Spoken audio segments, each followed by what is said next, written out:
The Sandia Matadors ahead for the first time today.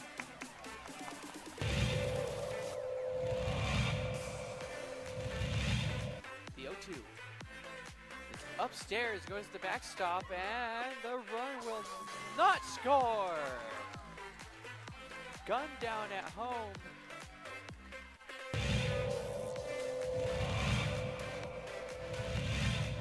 Chavez rocks and fires. Ahmed, that's going to be an RBI for Ahmed as that one right through the gap in right center. Petrie will scoop that one, and it's looking like a triple as Ahmed plugs into third base, and what a way to score that run for the Matadors. Coach Romero barking out his orders there to his players. He's been around the game for a long time. Nice shot to center field. That'll bring runners in. Just like that, La Cueva will bring 3 runners in to go up 3-0. Runner advances to third.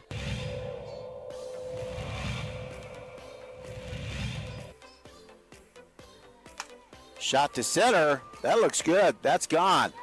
Man, outstanding center shot there. As La Cueva will score.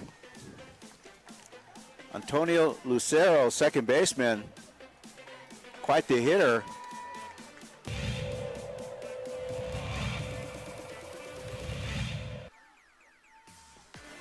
Shot to third, and good catch, and she gets the out. Outstanding play by Trinity Bazan. Nice bright spot.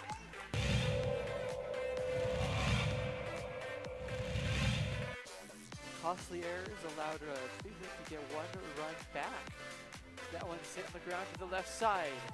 Throw to first in time. Throw home. Got her. Whoa, what a play.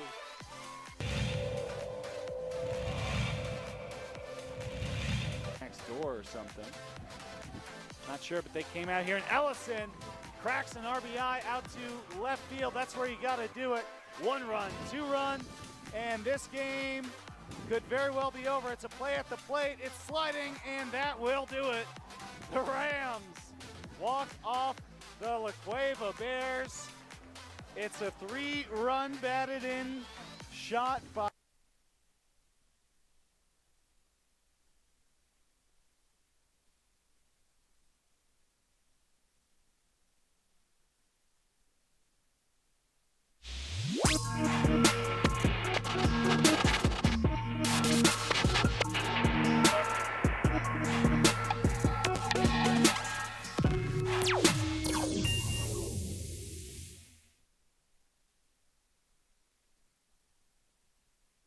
We would like to thank the following sponsors for making this broadcast possible.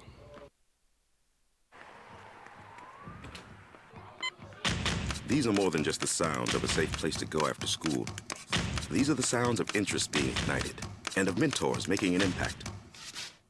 At Boys and Girls Clubs, we don't do just one thing. We do whatever it takes to meet the needs of every kid who comes through those doors. Because whatever it takes is what it takes to build great futures. Great futures start here.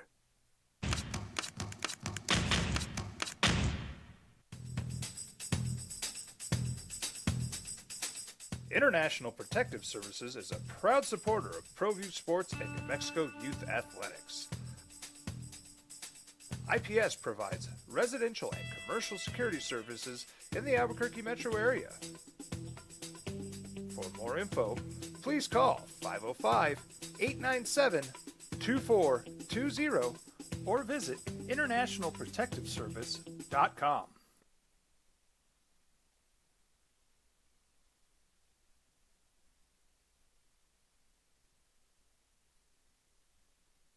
It's the OD and the AM with Jeff Symbieta, A. Marie Castillo, and JJ Boss. Have you had Lonnie Walker on the bingo card? Bingo! Go get your fruit cup. Lonnie freaking Walker. That's right. Yeah, LeBron, Davis, Curry, Thompson. Lonnie Walker goes for 15 in the fourth quarter. to save the Lakers last night and propel them to a victory that gives them a 3-1 series lead over the defending champion Golden State Warriors. Lonnie Walker. Did you know who Lonnie Walker was before yesterday? Did you know that there were 4 of them? Because he's the 4th. He wears number 4 as well. Good morning to you. Merry Tuesday on your opening drive on 95.9 FM and AM 610 Sports Animal. Jeff Symbieta, JJ Buck's back. Hey, Marie. Good day. Good morning. What'd it do? That was a day off. Solid. They're nice, aren't they? He's like, yeah. Who knew? Who knew? Lonnie Walker didn't take the day off. Who knew? Huh? Something else. LeBron James is there. Nice game. Anthony Davis, 19 in the first half. Nice half. Steph Curry, Klay Thompson, Lonnie Walker steals the show. How about that, huh? That's how you find your way to a Western Conference Finals and potentially even the NBA Finals. You have players off the bench win you games. They had it in the first round, and Roy Hachimura had that initial game against Memphis. You got Lonnie Walker last night. So you have your star players being the constants, and then someone rising to the occasion, and it was Lonnie Walker who almost outscored the Warriors by himself in the fourth quarter. So if you go out through history, right, the stars win series. There's always the stars. But there's also always these guys, the role players. And you can make an argument, a pretty good argument, that Rob Pelinka, when he went out and crafted this team and made the trade and got rid of Russell Westbrook, but also the rest of the construction of the roster, has put together a better roster, the Lakers. After, I mean, you say Steph and you say LeBron. And after that, the Lakers probably have a better roster, don't they? When you go all the way down, Jordan Poole has been somewhat inconsistent. Now, we can have a conversation. I mean, he started his season taking one to the face from his teammate, and I don't know how much that's affected him. It's going to be really interesting to see when it's all said and done what he has to say about that and if that had anything to do with it.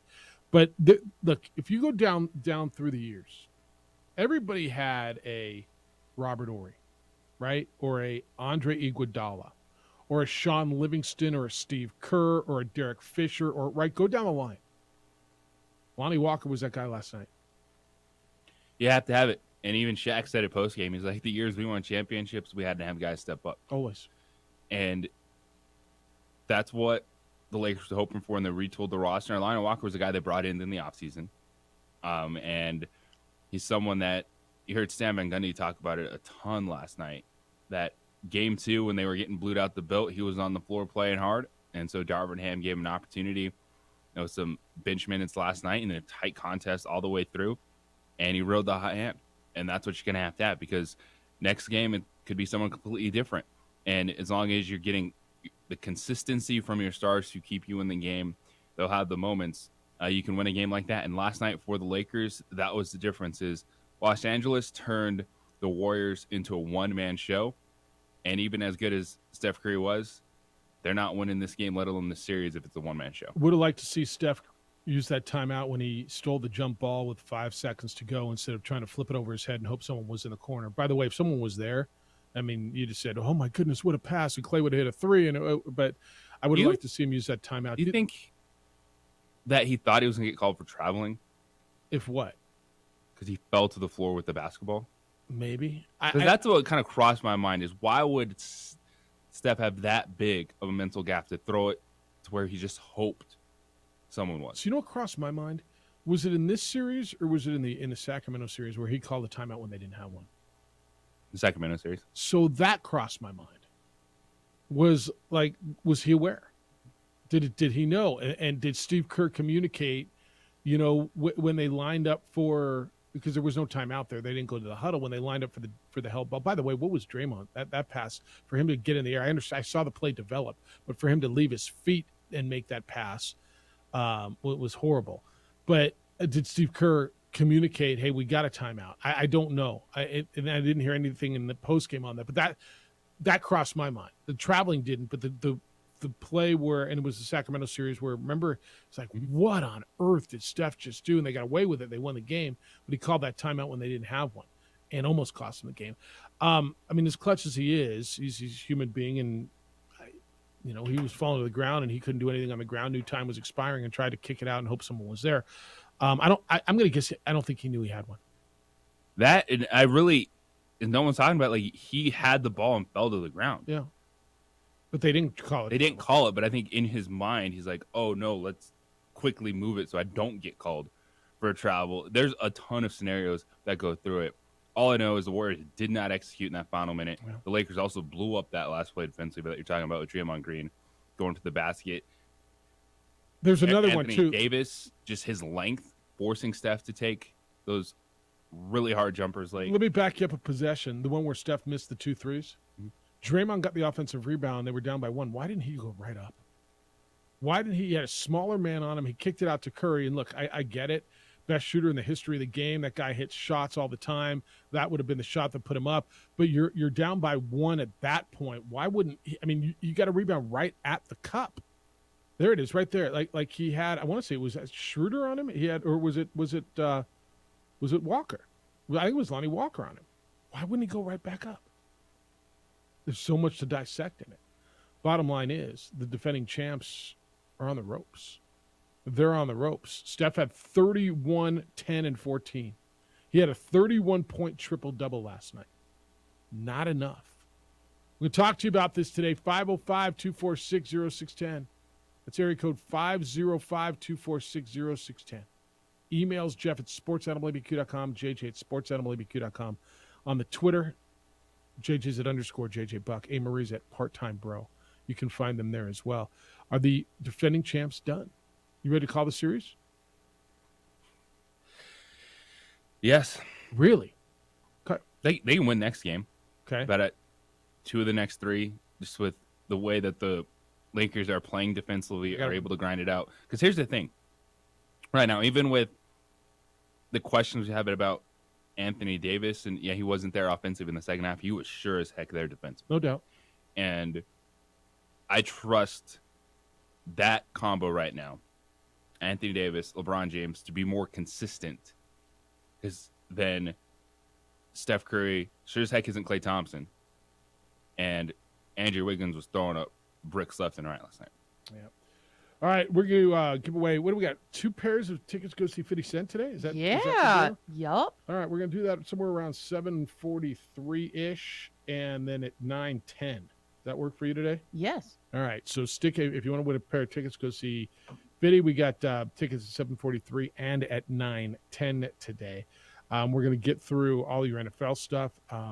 There's a lot of weird college controversies going on, from gambling to homophobic slurs to what the hell is going on in the college landscape.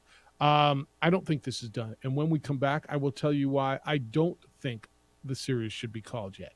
It's 3-1. LeBron's on that team that's winning 3-1, but I don't think it's over. We'll tell you why on the opening drive on 95.9 FM and AM 610, the Sports Animal. Mix a little sports analysis, pop culture, and great interviews, and you've got the Rich Eisen Show pod. We would like to thank the following sponsors for making this broadcast possible.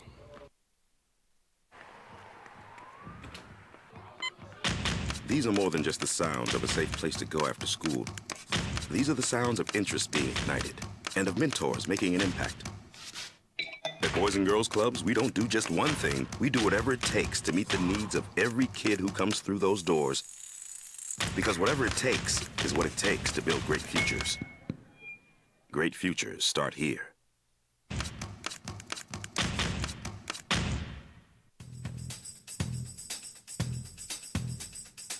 International Protective Services is a proud supporter of ProView Sports and New Mexico Youth Athletics. IPS provides residential and commercial security services in the Albuquerque metro area. For more info, please call 505-897-2420 or visit internationalprotectiveservice.com. Sometimes it's the small things that make life easier, like never worrying about being declined at an ATM when only cash will do. With your covered from U.S. Eagle, we'll cover you, even if the money's not there. That's a good feeling. And we do it with no extra fees or penalties. It's called trust, and we think that's important, especially if we're asking you to trust us. At U.S. Eagle, that's just part of what it means when we say people mean more. Don't sacrifice quality of flavor when you're in a hurry. Golden Pride offers ribs, fried chicken, green and red chili breakfast burritos, and Frontier Cinnabons. 4 great locations, or visit us online at goldenpride@abq.com. Golden Pride Barbecue Chicken and Ribs, proud supporter of ProView Sports Network. Check it out. What is it? It's a time machine, bro. I could jump into the future, get my paycheck early. I already get my paycheck early at U.S. Eagle. Get your paycheck up to 2 days early with U.S. Eagle Early Payday. Now's a great time to have your checking with U.S. Eagle. Time machine. Your girlfriend breaks up with you in 22 hours, 53 minutes. Wait, what? Seth? We fight the battles no one hears about. We drop into the middle of firefights to rescue others. And act as one-man air traffic control towers. We're the ones who go before all others.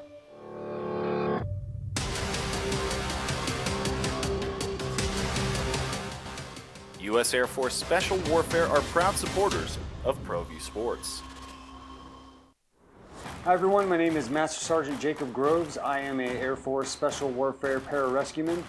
Air Force Special Warfare are proud supporters of ProView Network and New Mexico Youth Sports. Air Force Special Warfare operators are critical thinkers. They maintain a high level of fitness, they take initiative, and they don't quit. For more information on Air Force Special Warfare, contact me at the number listed below. U.S. Air Force Special Warfare are proud supporters of ProView Sports. As a mom, I try to make the best choices for my family and our health. That's why I choose Western Sky Community Care. It's a Medicaid plan with quality health coverage and special benefits like Boys and Girls Club membership credit, additional dental benefits, and wellness and support programs. I decide which Medicaid plan is right for us. I choose Western Sky Community Care. Learn more about Western Sky Community Care by visiting discoverwesternsky.com today. I get it. That's what you do. All right, here's why it's not over. Now, if you're going to ask me at 3-1, who do I pick to win the Lakers and Warriors? I think we're all picking the Lakers at 3-1 now, right? I mean, it's yes. Did we all pick the Lakers at the beginning of the series? No. Did you? I didn't. I don't think we made picks. But I mean, who do you think was going to win? I was leaning Warriors. Yeah, it was 2. I obviously at 3-1, you're insane to say, all right, I'm not picking the Lakers. But here's why it's not over. I look at, first of all, if last night would have been a blowout like the last 2 games were, I probably would have leaned that way. They were right there. We're the Warriors. And it took a Lonnie Walker game. I don't know how many Lonnie Walker games we have left. Clay was off. He's got to come back. I think they go home and get it. And I think it's really, really hard to knock out the champs. Now, I think what I've learned to understand is, and I said this in the first segment, I think the Lakers roster is better than Golden State. I didn't think that going in. But when I look at the Rui Hachimuras and the Dennis Schroeders and the Lonnie Walkers and the Austin Reeves, and I go up and down, I think they're deeper. But I look at the heart, I just don't count on a champion. And I think people had them down when they were 2-0 down to Sacramento. Now, they may wear down game 6 or 7 if they get there. But I don't think it's over. I think this is a team that you've heard me say this. If you listen to the show at all over the last 15 years, one of the things I believe in is learning how to win. Now, certainly the Lakers and LeBron James and Anthony Davis know how to win. I think there's a group of Golden State. I think there's a group on the Warriors who know how to win. And that's why I don't think it's over. If you're going to ask me to pick a winner at 3-1, I'm picking the team that's up 3-1. Okay. But I don't think it's over. And I think even before the series, it wouldn't have been that definitive saying the Lakers are the better team at all. Because when you're saying, all right, Steph Curry, Klay Thompson, Andrew Wiggins, Draymond the way Kayvon Looney's playing, and Kayvon Looney is not a presence in this series. He's disappeared. He can't hang with Anthony Davis. Right. They can't play him. And that's even more of an uphill battle. Played 11 minutes last night for the Warriors in this series. And you're right, it still was a very close game. But I think just the Lakers' style of play overall is more consistent than just what the Warriors are going to do. Could they have a barrage and run them out the belt next game? Yes. But I think if you give me 3 games to win 2, or 3 games to win one, excuse me, I'm going to take the Lakers because last night D'Angelo Russell wasn't a factor. You know, he's going to be better. So you have the 2 constants. Jared Vanderbilt really wasn't either. Yeah. He's just there to play defense. He only played 11 minutes of it. And I just really like the style, how aggressive, how hard the Lakers are playing. And it's just part of it too. It's you get to a certain point and the Warriors are still really good. Steph is unbelievable. But his running mate, where's he been? He doesn't have that every single game anymore. Yeah. And Klay Thompson. Yeah. And maybe this is, the end of that run. But where's Klay been? He's got to be there every night. When he's on, he's a beautiful shooter. He wasn't on last night. And they need that because Steph can't do it all. Klay Thompson was 3 of 11 last night, had 9 points. It's not okay. It's just not. Draymond turned the ball over 5 times. He had 10 rebounds. Is it there anymore? So we'll watch it. 505-246-0610. 888-922-0610. Emails come in this morning, jeff@sportsanimalabq.com, jj@sportsanimalabq.com. All right, before the Lakers last night, Miami went up 3 games to 1. 109-101. The Heat over the Knicks. Jimmy Butler did it again. Jimmy Butler's unbelievable. Jimmy Butler went for 27 points, 10 assists. He got 23 and 13 rebounds from Bam Adebayo. Playoff Miami is real. Playoff Miami is 1 game away from knocking the Knicks out. They're the team that, okay, you watch them and they're something. Are they a championship contender? They have to be, don't they? Yes, every team that's left has that ability in this postseason. We're seeing that with how it's playing out. We're seeing that with the performances. And when you have a team questioning effort, and Julius Randle, the Knicks forward after the game, said, quote, maybe they want it more. You are in their heads, and you have them second-guessing everything. There's something, and I used this word before the playoffs started, and when Miami, there's a grit to them, right? There's a toughness. There's just this, there's something about playoff Miami. And go up and down their roster. I mean, look what they're getting out of Kevin Love. He's giving you 23 minutes. I know his stat line isn't insanely impressive, 8 points, 5 rebounds, but the buckets he hits, I think, are big. The minutes he's giving you are big. Obviously, Butler and Adebayo are big, but I mean, what did you know about Strus, and what did you know about Robinson, and what did you know about Caleb Martin, other than he had a twin brother and he played at Nevada, and you don't know which one's there, right? I'm watching what I'm getting, and we talk about Eric Spoelstra a lot, and I firmly believe that he's insanely good. Do you think they've got a better roster overall than the Knicks? Because as I look at it now, I'm like, okay, I didn't think going in Miami had a better roster than the Knicks. I kind of do now. Better team, better roster, no. And so that's personnel, that's front office chemistry stuff, and that's coaching. 7 undrafted players. Isn't that insane? I want you to think about that. This team is playing. They're 1 win away from going to the Eastern Conference Finals. That would be the Final Four. 7 undrafted guys on that team. Well, Jeff, there's only 2 rounds in the NBA draft. Yeah, but go down, find me another roster. Go ahead. Go find a roster that's worth a damn that's got 7 undrafted dudes. All right? It's insane. And they're getting not just contributions, like they're starting, like Gabe Vincent, Max Strus. And this is a Knicks team that felt like they were going to dominate this series on the inside and control it with their size, Mitchell Robinson and Julius Randle, and that hasn't been the case. And now you have the New York paper saying how Tom Thibodeau is getting out coached and Eric Spoelstra's running circles around him. Do you think he is? Absolutely. Yeah. Because the Heat are the better team. And for the Knicks, as good as they've looked earlier in the season, There's a lot of, what's Julius Randle doing? Jalen Brunson's been good, but they're not getting that consistency. You know, I'm gonna go back to the other series, but I'm gonna tie this because we talk about Steve Kerr so much, and we talk about Eric Spoelstra quite a bit. Darvin Ham's in his first year. The former, is it Mexico Slam or Thunderbirds? It was Slam, right? It might have been Thunderbirds. The former, all right, I think you're right, Thunderbirds coach. We're the Thunderbirds, Jeff. The Albuquerque Thunderbirds. Remember the D-League team? Yeah, I think you're right. It was a D-League team here. He is coaching his backside off.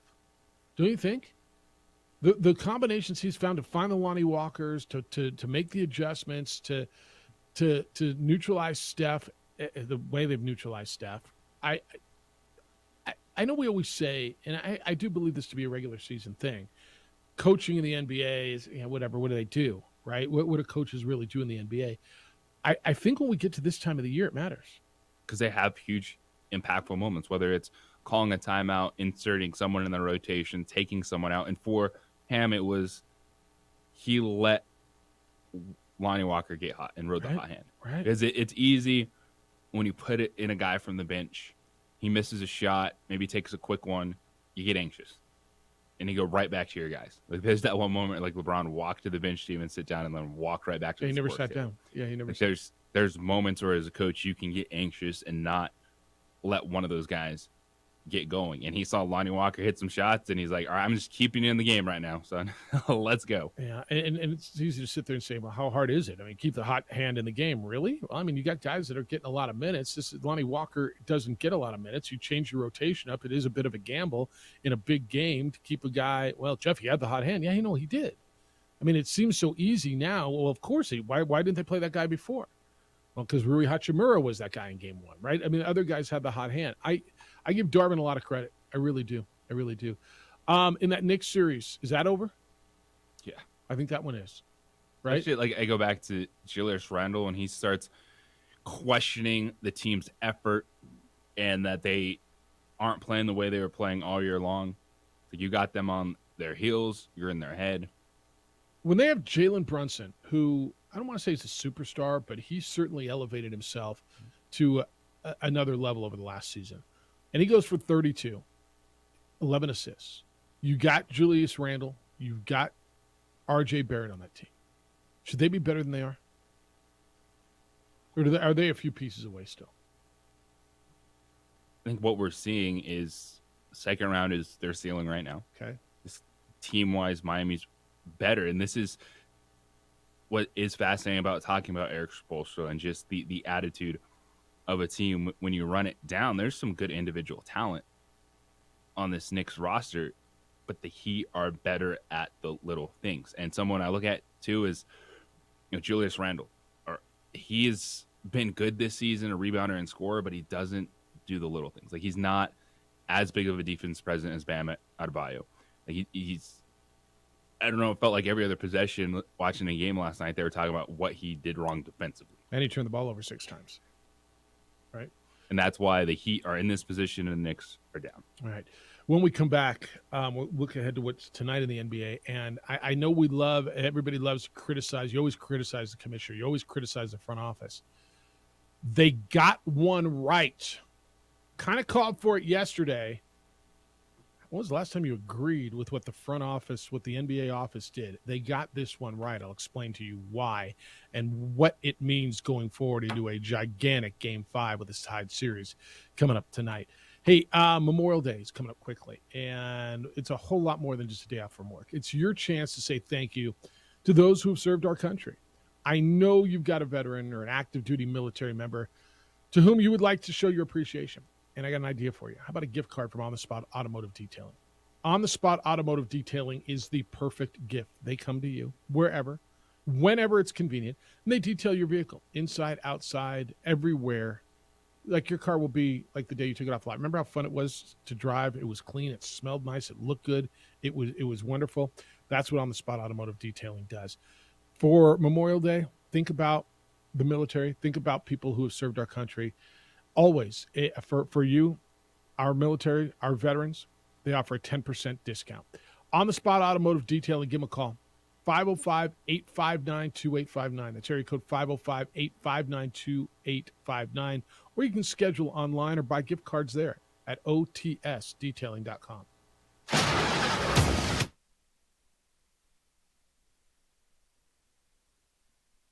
We would like to thank the following sponsors for making this broadcast possible.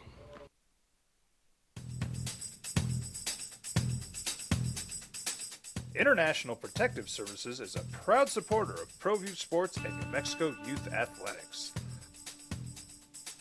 IPS provides residential and commercial security services in the Albuquerque metro area.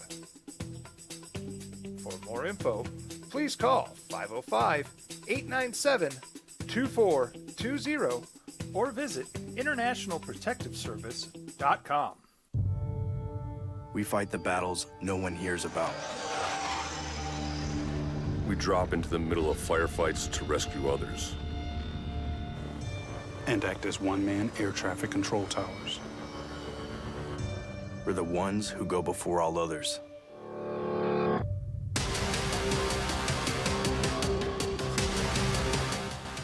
U.S. Air Force Special Warfare are proud supporters of ProView Sports. Check it out. What is it? It's a time machine, bro. I could jump into the future, get my paycheck early. I already get my paycheck early at U.S. Eagle.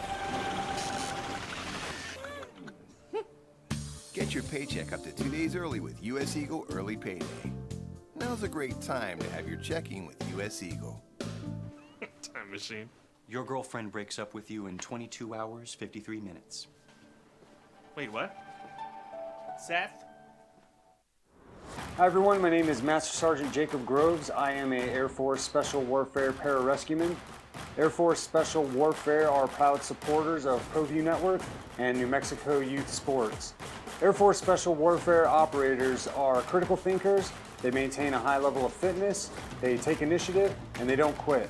For more information on Air Force Special Warfare, contact me at the number listed below. U.S. Air Force Special Warfare are proud supporters of ProView Sports. Well, I'm going to the frontier, walk up to the cashier, order up a root beer and a number one. Cover it with green stuff, one scoop is not enough. Find a booth is real tough, back by the Duke. Meet my family, meet my friends in the quirkiest restaurant I have ever been. All of Albuquerque's favorite spot, it's the Frontier Restaurant. The Frontier Restaurant is a proud supporter of ProView Networks. These are more than just the sounds of a safe place to go after school. These are the sounds of interest being ignited and of mentors making an impact. At Boys and Girls Clubs, we don't do just one thing. We do whatever it takes to meet the needs of every kid who comes through those doors.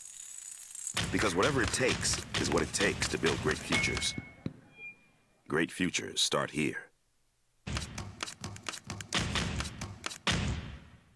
Sometimes it's the small things that make life easier, like never worrying about being declined at an ATM when only cash will do. With You're Covered from U.S. Eagle, we'll cover you, even if the money's not there. That's a good feeling. And we do it with no extra fees or penalties. It's called trust, and we think that's important, especially if we're asking you to trust us. At U.S. Eagle, that's just part of what it means when we say people mean more. We fight the battles no one hears about. We drop into the middle of firefights to rescue others. And act as one-man air traffic control towers. We're the ones who go before all others.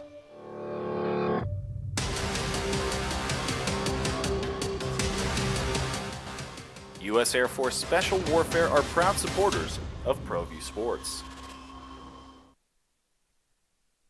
I get it. All right, so how often do you sit there and say the league office made the right move? You know, I don't know if I ever have said that. Can we say it today? Can we say it with Nikola Jokic and what went down with Matt Ishbia, the owner of the Phoenix Suns, and that whole little thing that went down the other day. Can we say that now? Yes, we can. All right.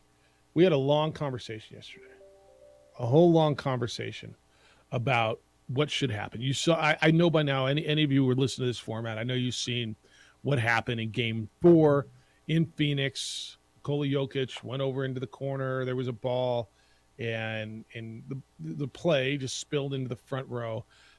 It's so funny how we all watch things and see different things, right? Have you heard people just have different? Tell me what you saw. You weren't here yesterday.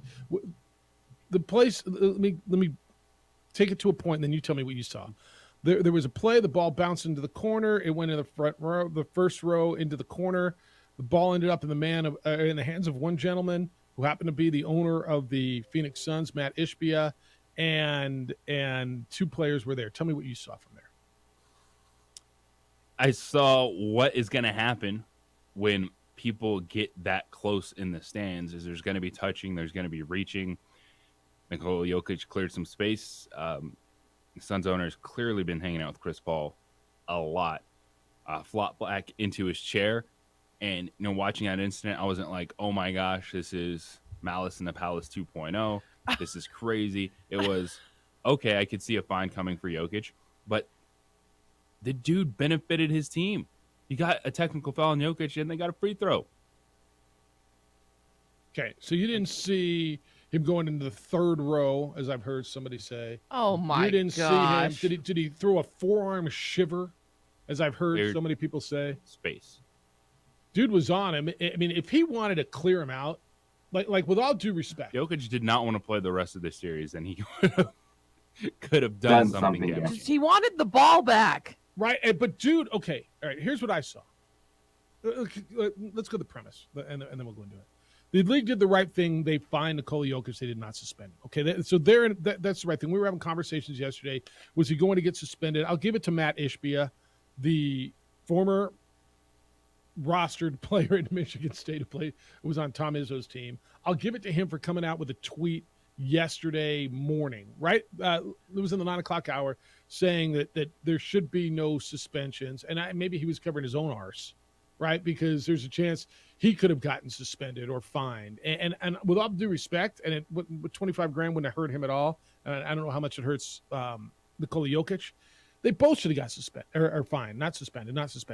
But there should not have been a suspension, and I give it to the league office for doing the right thing here. And JJ, I brought up 2007.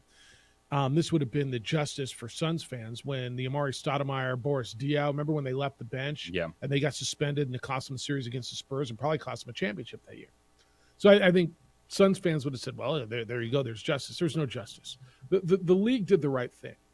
But I'm amazed. The more I listened to commentary and people yesterday and talk about how Jokic was wrong and how he aggressively went into the stands, into the third row, and dude, give me the ball and wanted to go play.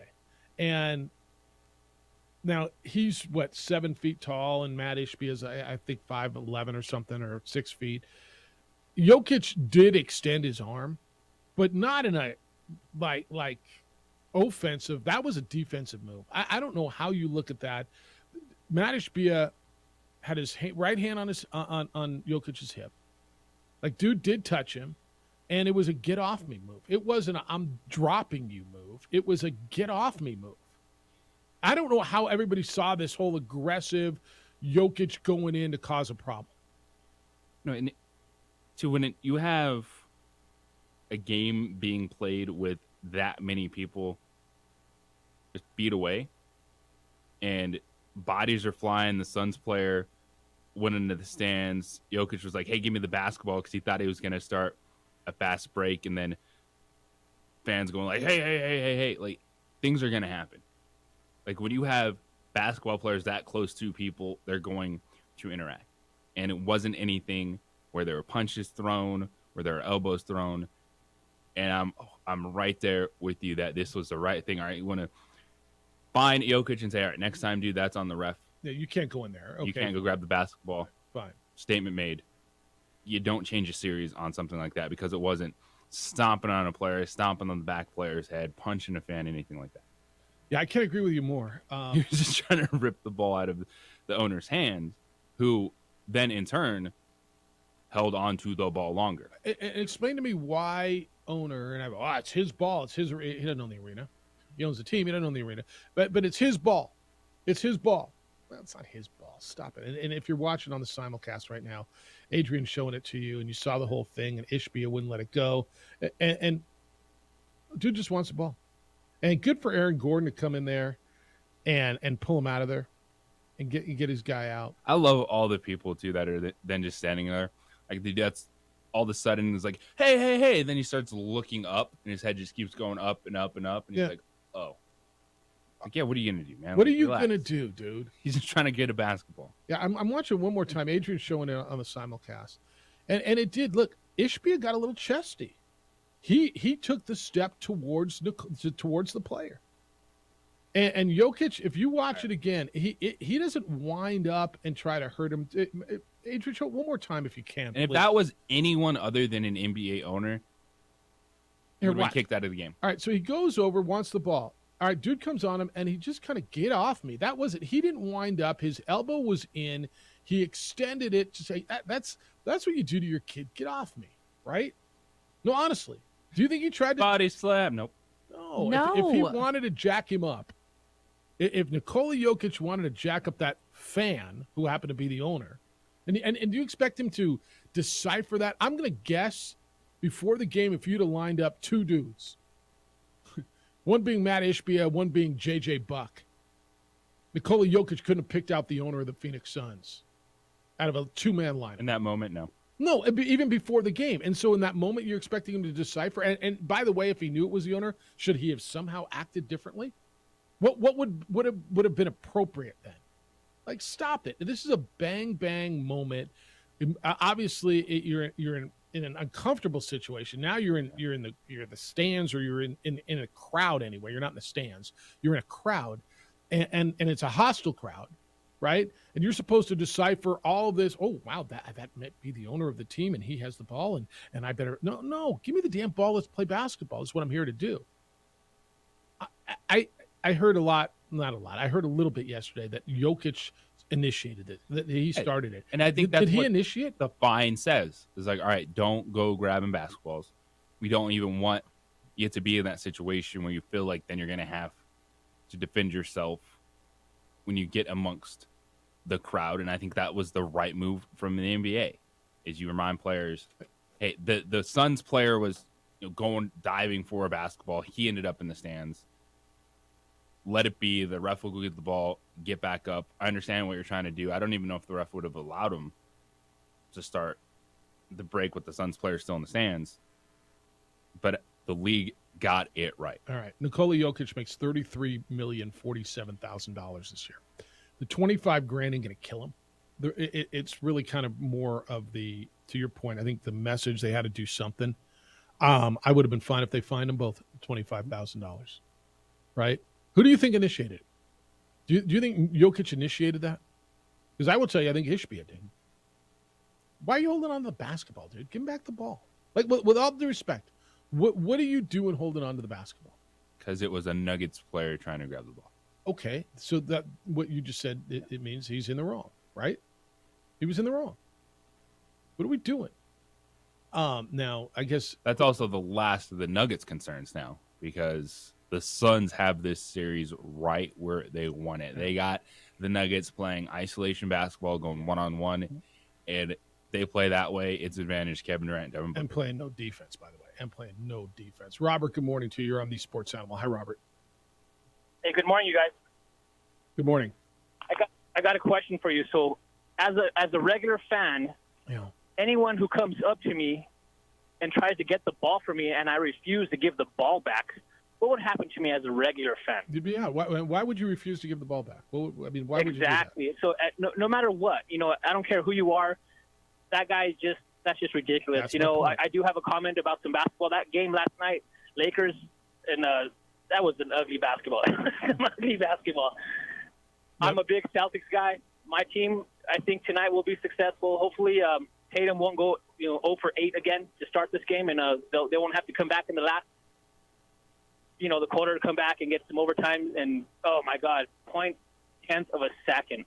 Tell you what, Could've there's won been that some really poor execution by your team down the stretch. Like when it matters, there's been some really poor execution in clutch time. Well, that was a poor start too. Like I said, Tatum started off a little slow.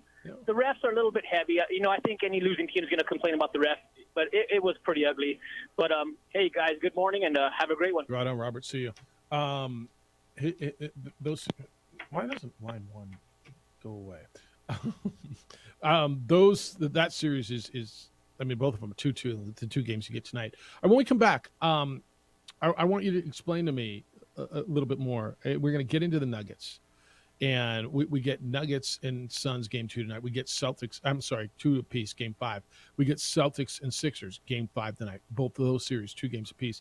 Explain to me the difference, because to me, the difference has been defense. I just don't think the Nuggets brought their defense to the desert. And you're concerned on another level, and we're gonna get into that when we get back, because that's a huge game tonight and probably the swing game, right? If it's 2-2, game 5 tends to be the swing game. We got tickets to go see 50 Cent. When is 50? Sometime this summer, right? It's August 27th. That'll be sometime this summer. All right, what do we got? 2 to give away? Yep. We're gonna do it now. We'll do it again at 9:10. You want caller number 50? Is that too many? Yeah, or 5. All right, caller number 5. Here's the number: 505-246-0610. 505-246-0610. Caller number 5. 2 tickets. Go see 50 Cent, courtesy of your friend A. Marie at 95.9 FM and AM 610, the Sports Animal. This report is sponsored by Taco Bell. We would like to thank the following sponsors for making this broadcast possible.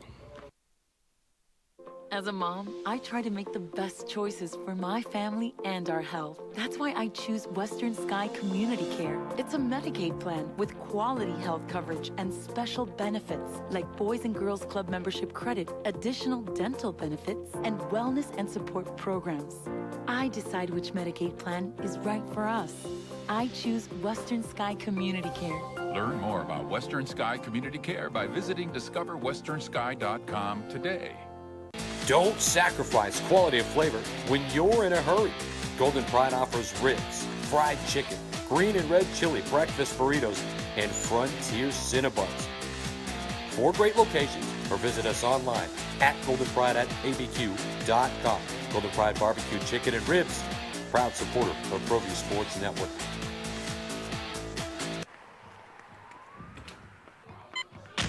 These are more than just the sounds of a safe place to go after school. These are the sounds of interest being ignited and of mentors making an impact. At Boys and Girls Clubs, we don't do just one thing. We do whatever it takes to meet the needs of every kid who comes through those doors.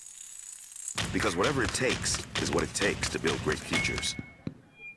Great futures start here. We would like to thank the following sponsors for making this broadcast possible. Everguard Roofing and Solar. For nearly 20 years, Everguard Roofing and Solar has been working with New Mexicans to enhance their homes and businesses. For all your roofing and solar needs in New Mexico, call 505-821-9543.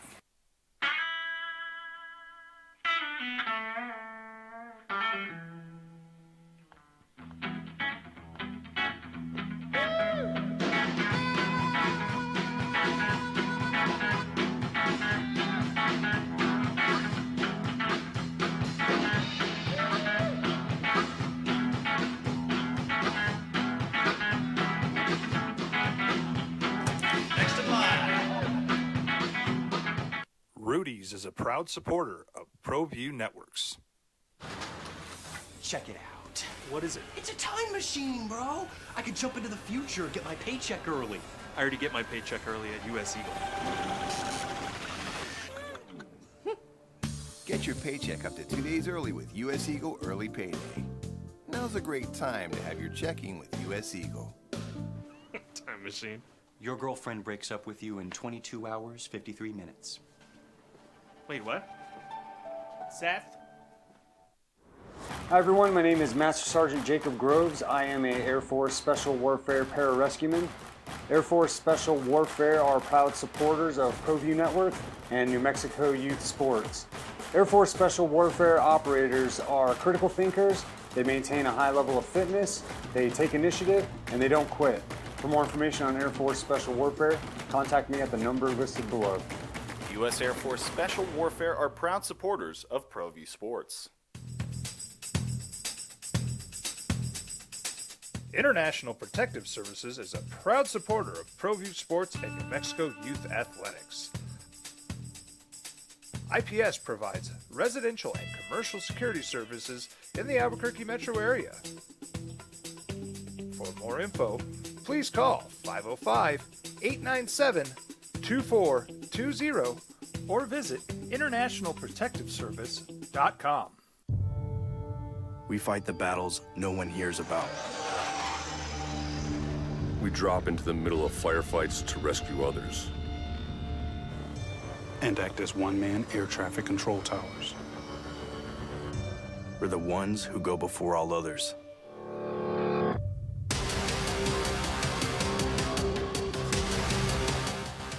U.S. Air Force Special Warfare are proud supporters of ProView Sports. Dream style stucco. Stucco is the way to go. A Southwest tradition, beautiful and durable. The perfect combination. Your favorite color, your favorite texture.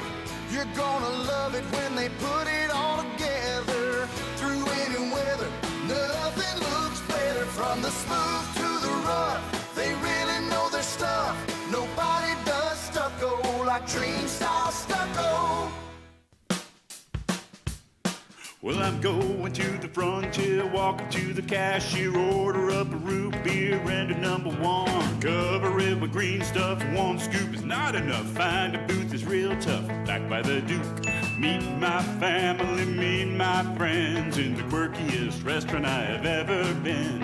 All of Albuquerque's favorite spot, it's the Frontier Restaurant.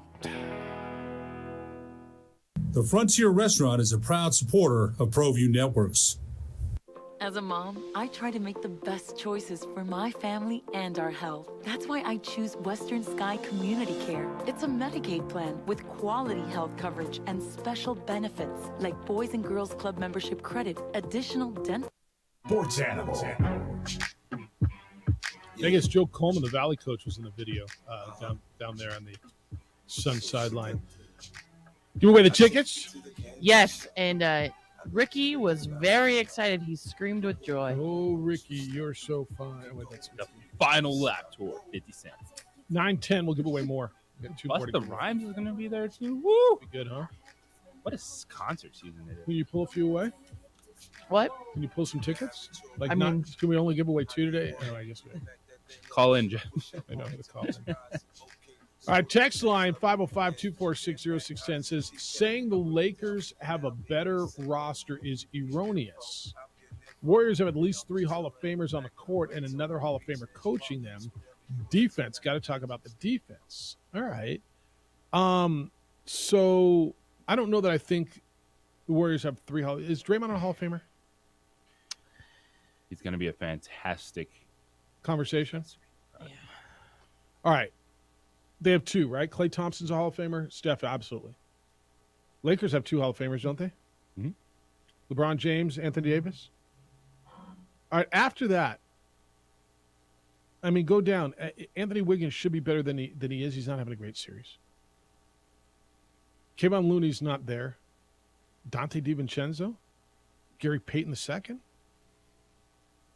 I mean, what I'm watching right now out of guys like D'Angelo Russell, who was, the number 2 overall pick in the draft?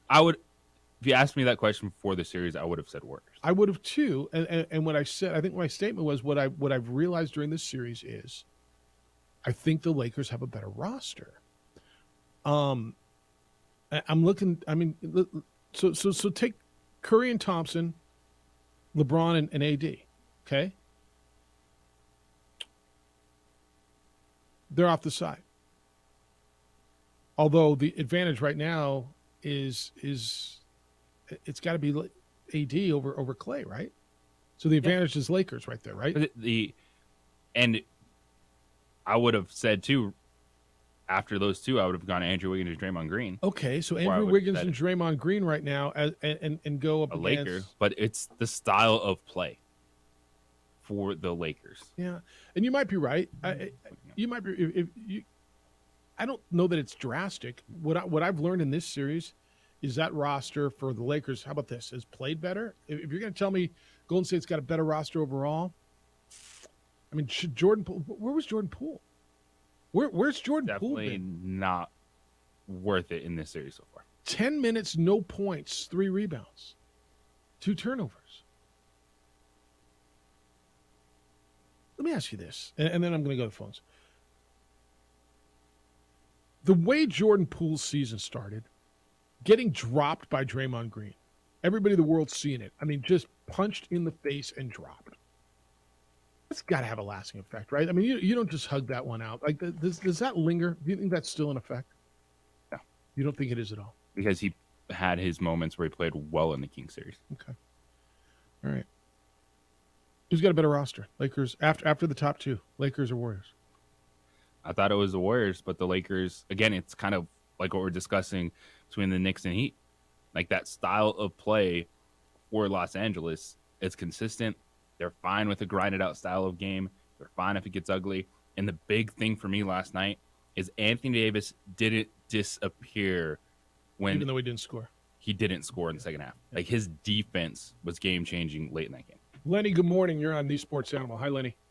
Morning. How you doing? Well, let's go with Draymond first. Draymond falls into the same category for Hall of Fame talk like Dennis Rodman. That's probably a right. grinder That's on really good. defense, Yeah. but he's their point guard. But do I think he's a Hall of Famer? No. Is Rodman? Did Rodman get in? He did not, did he? No, Rodman got in. Oh, he did. Okay. I thought Rodman got in. Okay. Not right away, but he did get in. But I don't know if Draymond really is. I mean, he's a good defensive player. You know, good. But is 8-8 good enough to get you in the Hall of Fame? Yeah, it's a really good conversation. Even with that, but at the end of the season, when the trade season starts, I can't see Poole staying on the team, nor can I see them giving a max extension or contract to Draymond. No way. No way. No way on Draymond. But I can't see Jordan Poole staying either. I think that they've thrown him up under the bus enough times with his shooting, and he just may not have mentally to play in the playoffs.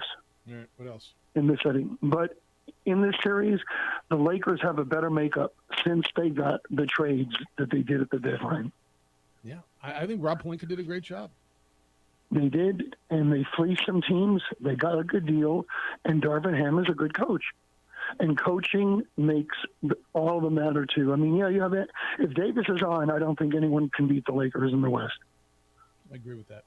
Agree because with that. who does the Warriors have defensively? Looney? Looney may get rebounds, but he can't score. They can't defend him. So you got it. And then on the other side, once the Knicks get dropped by the Heat in the next game, then they got to get rid of their coach, too. Ooh, another Knicks firing, you think? Well, I mean, I understand what the Rangers did because they had a great team, did the trades, and they got waxed in the first round after being up 2 games. But the Knicks are only going to go so far with Thibodeau.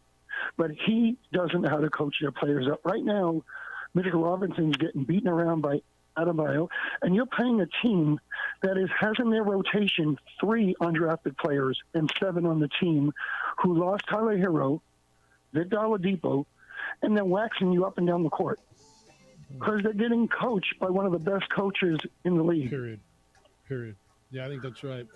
That's interesting that they're going to make and another move. And I'm a Knicks fan, but, I mean, Thibodeau has to go. Yeah, all right. They're getting embarrassed by him, and the Heat deserve all the credit in the world for what they're doing. We're watching some good coaching. Lenny, great to hear you. Thanks, man. Thank you. Should the Knicks make a move at coach? You know, I mean, look, the team with the best record in the league made a move. They fired their coach. When we come back, is Darvin Ham in his first year out coaching Steve Kerr? It's the opening drive on 95.9 FM and AM 610, the Sports Animal.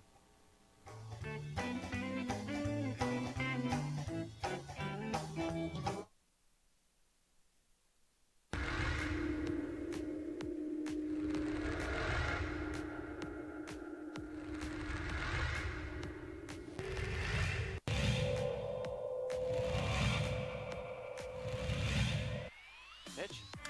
There's a line drive right at the shortstop for out number 3.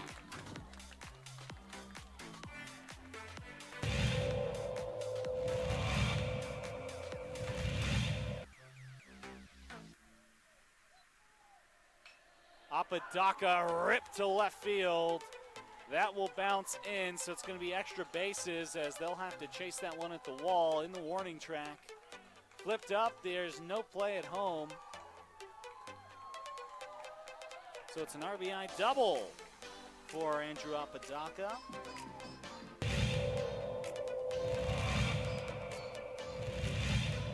Runner at third.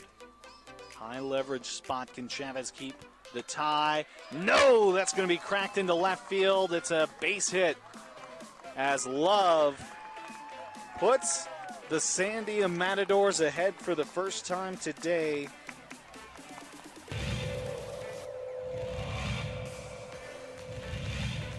The 0-2. It's upstairs, goes to the backstop, and the run will not score. Gun down at home.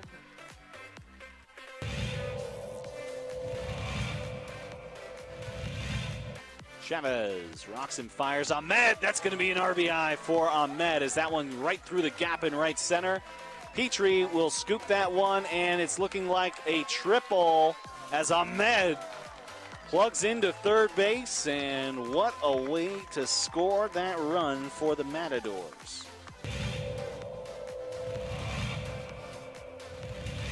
Coach Romero barking out his orders there to his players. He's been around the game for a long time. Nice shot to center field. That'll bring runners in. Just like that, La Cueva will bring 3 runners in to go up 3-0. Runner advances to third.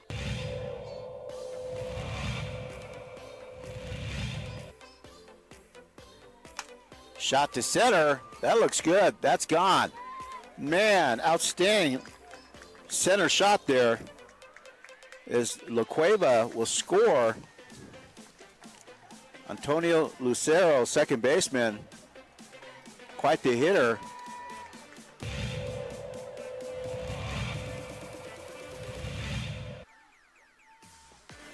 Shot to third, and good catch, and she gets the out.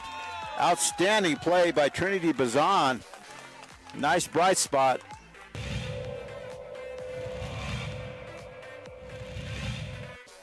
Costly errors allowed Cleveland to get 1 run back. That one's hit on the ground to the left side. Throw to first in time. Throw home. Got her. Whoa, what a play.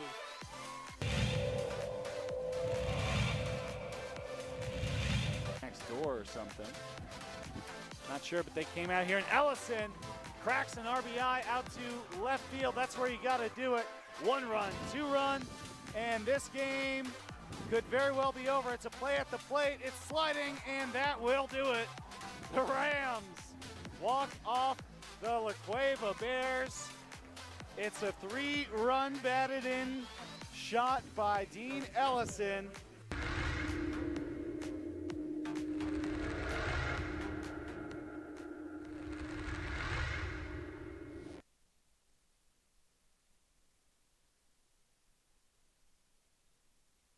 We would like to thank the following holiday on Thursday. The NFL schedule's coming out, although it's kind of all leaked. But we're talking hoops. Lakers beat the Warriors last night, 104-101. It's the opening drive on 95.9 FM and AM 680 Sports Animal. The question going into the break was, as good of a coach as Steve Kerr is, as good of a coach as Eric Spoelstra is, can they? What about series by series? Is Darvin Ham, the first-year coach of the Lakers, the former coach of the Albuquerque Thunderbirds in the D-League, is Darvin Ham out-coaching Steve Kerr? His Lakers are up 3-1. Maybe he's got a better roster, or as I was told on the text line, it's erroneous. He doesn't have a better roster. Okay, that's debatable as well. In your opinion, is Darvin Ham out-coaching Steve Kerr in this series? Darvin Ham is toe-to-toe with Steve Kerr. you say, and his team's up winning 3-1, so he's out coaching him because they're both making changes. Yeah. Gary Payton started a game last night for the Lakers, for the Warriors, even though he was throwing up on the court and running off the court in multiple possessions. Kevon Looney's out of the lineup. So Steve Kerr's pressing buttons. It's just he's not getting the answers when he hits enter like Darvin Ham is. So players make plays. Okay. Players make plays. And I will contend that. But I think in the playoffs, there's a escalated value in coaches. I think scheme, matchup, lineups, timeouts, all those things matter. The changes that both these coaches are making, I think both are really good. The difference is Rui Hachimura and or Lonnie Walker and or D'Angelo Russell have made more plays than, outside of Steph and Clay and, who else? Like, give me a game. Give me a Warrior in this series, JJ, that you've gone and said, oh, yeah. No, that was the who game. Who? Andrew Wiggins, not really. Who had a moment for the Warriors outside of Steph Curry and Klay Thompson in this series? I'll give you. So JaMychal Green in the game they won. Yeah. All right, JaMychal Green. But it was forced into that, and it worked out. And again, players make plays. JaMychal Green had to start that game because Kevon Looney was sick. And JaMychal Green, but you know what JaMychal Green did last night? Nothing. Played 2 minutes and had 0 points and a 0 stat line all the way across. It was -6. So, okay, you had JaMychal Green for a little bit. Is there anybody else that had a impact like Dennis Schroeder's had? Or Lonnie Walker IV? Or Rui Hachimura? Now, is that on Darvin Ham? I don't know, man. He's finding dudes and he's putting the right guys in the right situations. Like, I don't know if he's out coaching him, but to your point, he is toe-to-toe with a guy who's got 4 rings. And for, the Warriors right now, you're just at the mercy of, is Clay going to be hot? This is a lost 3-point game. They're battling. It was back and forth, but the style of this series benefits the Lakers because we only have seen one game so far where the Warriors have been able to take total control. Of course, the game they won when they blew them out the belt, the pace, the energy, they were flying because they still outshot the Lakers from 3 last night. It didn't matter. Quote, Lonnie Walker IV. Truth be told, it might sound narcissistic or not, but I'm in love with myself. And I want to be my best self. So I think that's the real goal. I'm ambitious, and I'm eager to be where LeBron and AD are and become a star, end quote.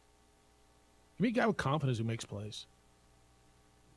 Right? I like the player that Jordan Poole is, but where's he been? Where's he been in this series? Like, he was supposed to be like, wasn't he the number 3? Draymond was kind of fading off, and yeah. Jordan Poole was a young guy, and Jordan Poole didn't he get paid? Where's Jordan Poole been? Am I really counting on White Dante to figure this thing out? That's my next score? They need someone. Well, somebody. They've gone through the rotation. They said JaMychal Green, Gary Payton, Kevon Looney is MIA this series. What's next? Maybe the guy that you gave $160 million to in the offseason? That's why people were going, hold it. What? Yeah. And then he got clocked, punched in the face, and dropped. Like, where's he been? Like, at some point, and again, players make plays. And this is where my contention is on the roster, the entirety of the roster. Okay. So if you're going to tell me, if you want to argue that Draymond's a Hall of Famer, all right, let me give you that for a second. Where's Andrew Wiggins? Wiggins and Poole, like if you say you got Wiggins 3 Hall of Famers, Wiggins and Poole, okay, they should be really good. Yeah, Wiggins, because Wiggins was the difference last year. Could have made a case that he was a deserving Finals MVP yes. for this team, and he has to be the number 3 because there's so much variance in Klay Thompson. If you look at the numbers, like, it doesn't look bad. Klay's had 25-point game, a 30-point game, 15, but then 9. But the shooting percentage has kind of been all over the place. 3 of 11 last night for Klay Thompson, and that's the difference. Is when this team is at their best, it's the Splash Brothers, but I just don't know if there's that consistency where you're getting that punch from Klay, because that's the difference. When they hit you with that avalanche of threes and you're like, oh my gosh, what just happened? Because Klay's numbers are pretty good in the postseason points-wise, but it's just if they're not hitting you with those threes, then you're able to grind out the game, and they're not big enough to do that against the Lakers. Are we expecting too much out of Klay Thompson? He's 33 years old, had 2 major surgeries. Like, he basically missed 2 seasons, right? I mean, 2 major surgeries at 33. Now, 33 shouldn't be old. I'm watching LeBron do it at 38, and he still looks like he's as good as there is anybody in the game. Steph's 35. But he's reconstructed. Are we expecting too much out of it? Or because we see glimpses of it, you say, all right, it should be there? I don't think we're expecting too much out of him. Okay. Especially when he's playing 41 minutes. Yeah. I don't think we're expecting too much out of Poole. To me, the difference in this series is you're getting a little bit more consistency out of Anthony Davis, and you're just not getting what you need out of Jordan Poole. And that's the guy, to your point, you paid. And I need more, with all due respect, than 10 points. 10 minutes, no points, 3 rebounds, and 2 assists, and 2 turnovers. You're not winning. Steph Curry is terrific. You can make an argument right now he's doing it by himself, and nobody's good enough to do it by themselves. Nobody is. No. LeBron wasn't. Well, Jeff, he carried Matthew Dellavedova. Okay. All right. He's got Anthony Davis on that side playing well. And then you got the Lonnie Walkers and the Rui Hachimuras. So somebody's got to Rui Hachimura this. You had one night with JaMychal Green. That's the one game you won. And that's when Klay also scored 30. And Klay scored 30. It was, and this is what the Lakers want. If Steph Curry is playing a one-man game, it's advantage Los Angeles. Yeah. All right. Hey, let me update you. Amory, yesterday we had Jill Trujillo on yesterday, Global Women's Golf. So they ended the first round in 4th place out of the 12 teams at the San Antonio Regional. Top 5 teams advanced to the NCAA championships. They're off and running. They've slipped down to 5th. They're 2 over early on in their round today. So Oklahoma State is the leading team, along with Texas A&M. They're both tied at 7 over par. SMU is +8. And the Lobos were at 10 over. So they were right there. They're 12 over, rough start right now. So they're in a 2-way tie with UCLA for 5th. It's early in the second round. It'll be determined tomorrow.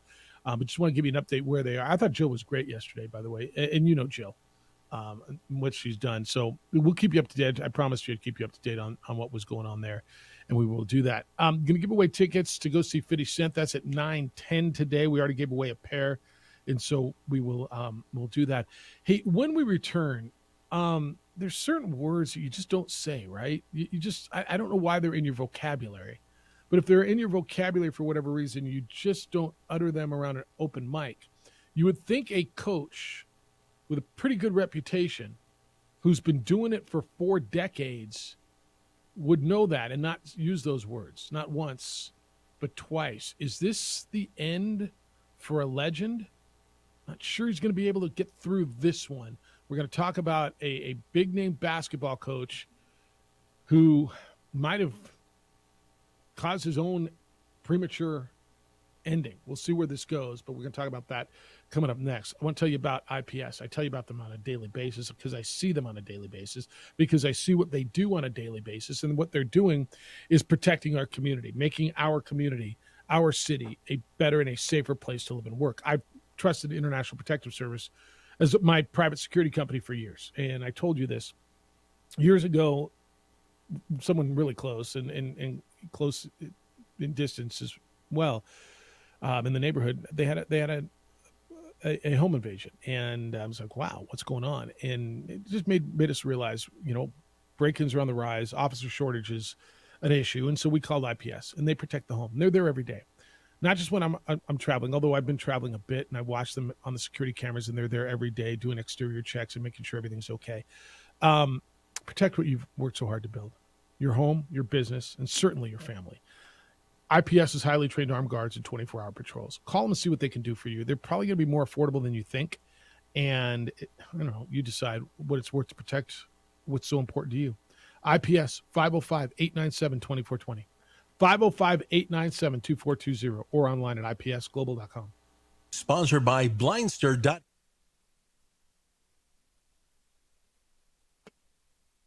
We would like to thank the following sponsors for making this broadcast possible.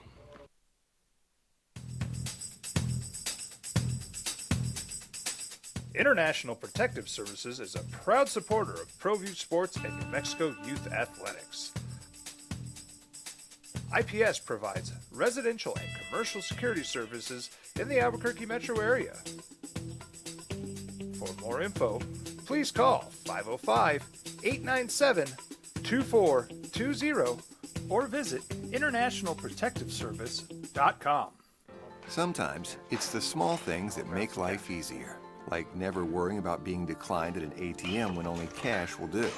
With your covered from US Eagle, we'll cover you, even if the money's not there. That's a good feeling. And we do it with no extra fees or penalties. It's called trust, and we think that's important, especially if we're asking you to trust us. At US Eagle, that's just part of what it means when we say people mean more. Hi everyone, my name is Master Sergeant Jacob Groves. I am a Air Force Special Warfare Pararescueman. Air Force Special Warfare are proud supporters of ProView Network and New Mexico Youth Sports. Air Force Special Warfare operators are critical thinkers. They maintain a high level of fitness, they take initiative, and they don't quit. For more information on Air Force Special Warfare, contact me at the number listed below. U.S. Air Force Special Warfare are proud supporters of ProView Sports. We would like to thank the following sponsors for making this broadcast possible. Everguard Roofing and Solar. For nearly 20 years, Everguard Roofing and Solar has been working with New Mexicans to enhance their homes and businesses. For all your roofing and solar needs in New Mexico, call 505-821-9543. Check it out. What is it? It's a time machine, bro. I could jump into the future, get my paycheck early. I already get my paycheck early at US Eagle. Get your paycheck up to 2 days early with US Eagle Early Payday. Now's a great time to have your checking with US Eagle. Time machine. Your girlfriend breaks up with you in 22 hours, 53 minutes. Wait, what? Seth?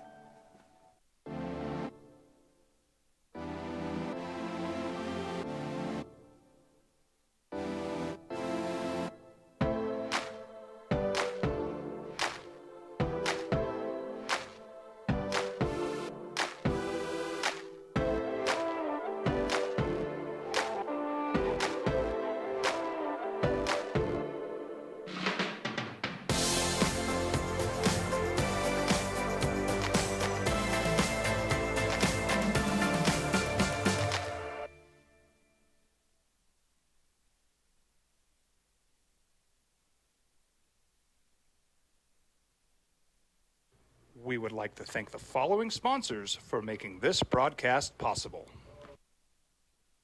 As a mom, I try to make the best choices for my family and our health. That's why I choose Western Sky Community Care. It's a Medicaid plan with quality health coverage and special benefits like Boys and Girls Club membership credit, additional dental benefits, and wellness and support programs.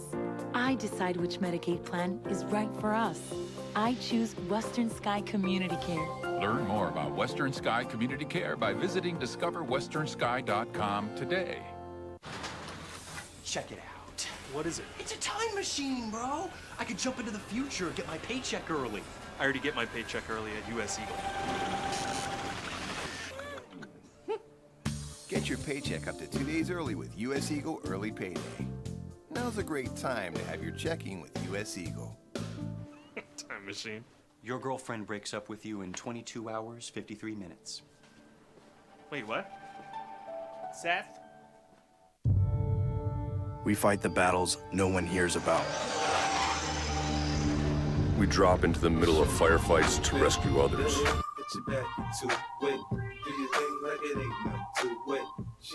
Coaches talk a lot, right? They're asked to do a lot of interviews. They talk a lot.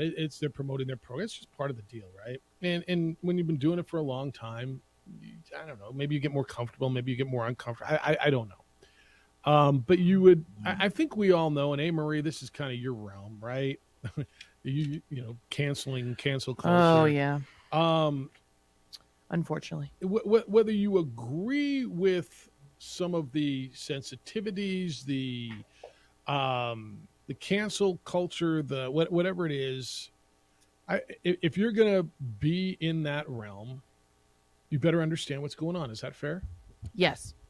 Right? You don't even have to agree with things if you're gonna you don't get to make the rules. I say that all the time, right? And sometimes you don't know the rules, but I think you better know the rules. And then there's just stuff that's common sense and common decency. Bob Huggins is been in college basketball for a lot of years. He's a coach at West Virginia, men's basketball coach.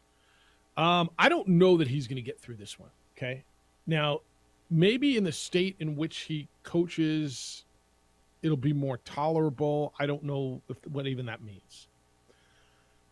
He used an anti-gay slur. I'm heard it put so many different ways. What's the best way to describe it? Homophobic slur, anti-gay slur. That's what it is. That's what it is. All right. I mean, I'm all right.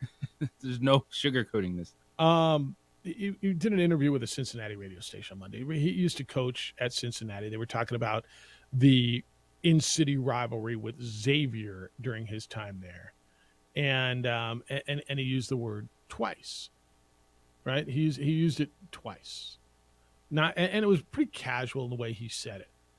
And so it was released yesterday, and obviously it got a lot of traction. On the Twitter page for West Virginia basketball, Bob Huggins on Monday, I'll read you his apology.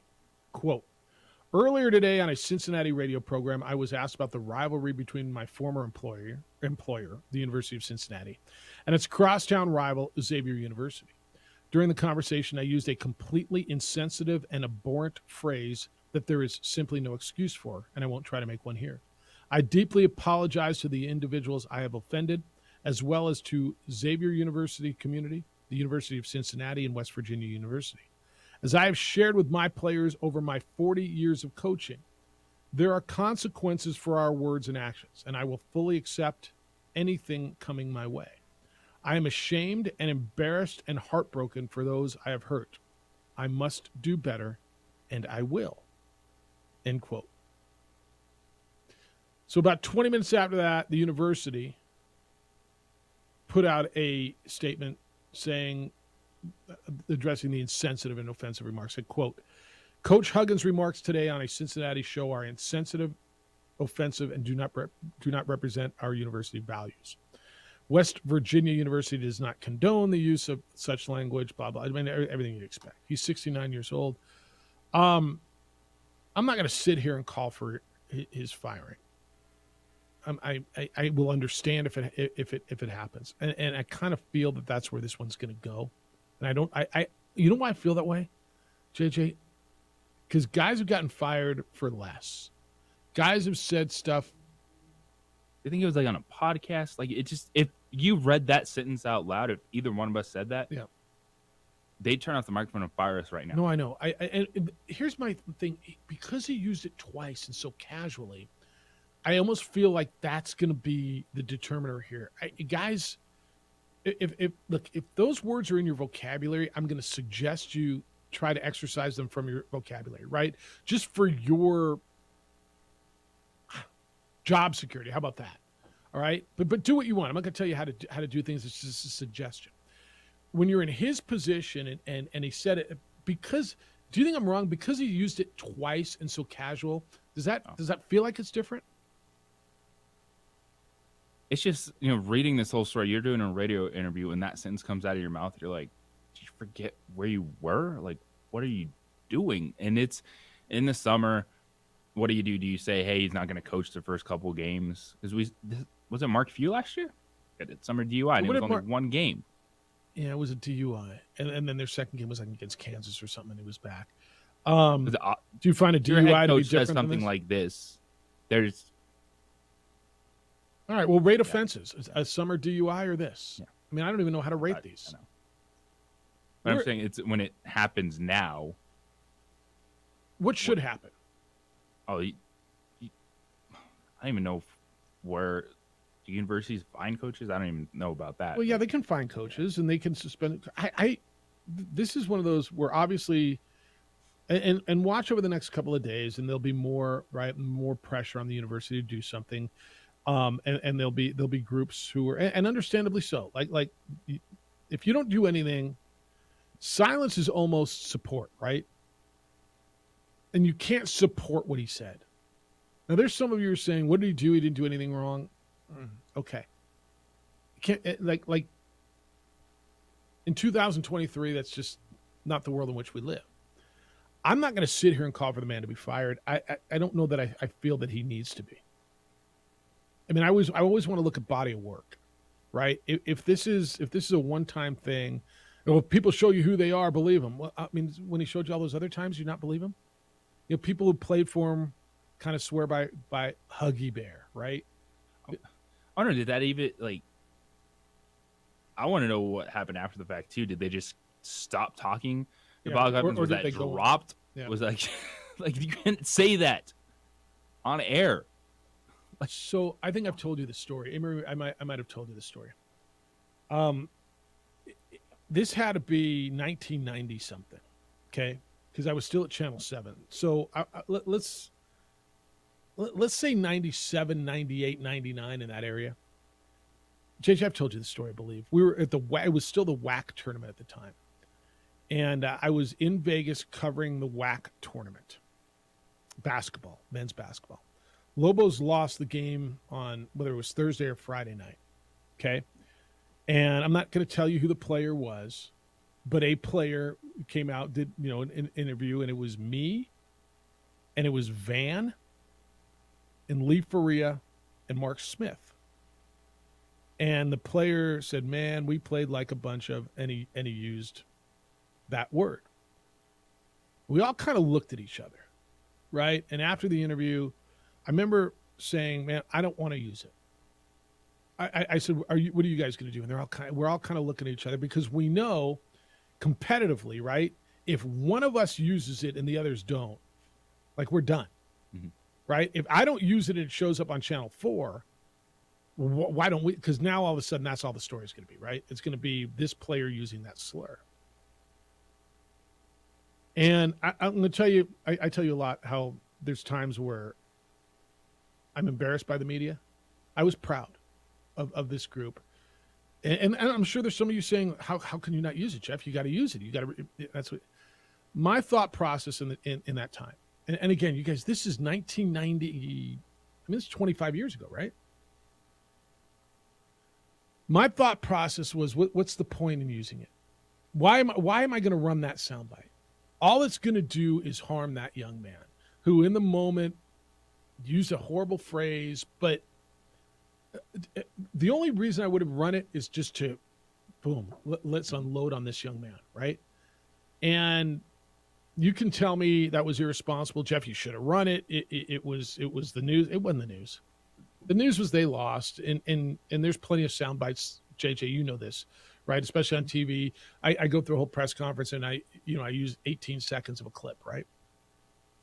And we all looked at each other, and we trusted each other in that moment, and we didn't use it.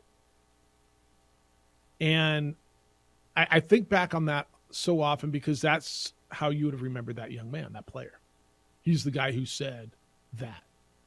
Now, I don't know if I did the right thing or not. I'm going to tell you when I look in the mirror, I know I did the right thing, right? This is different. This is Bob Huggins on a radio interview. Okay, but my point of bringing this up is 25 years later. So there's consequences for his actions now. Yeah. Yes, but my point is 25 years later, that word is still there. It is still toxic, and it's still being used.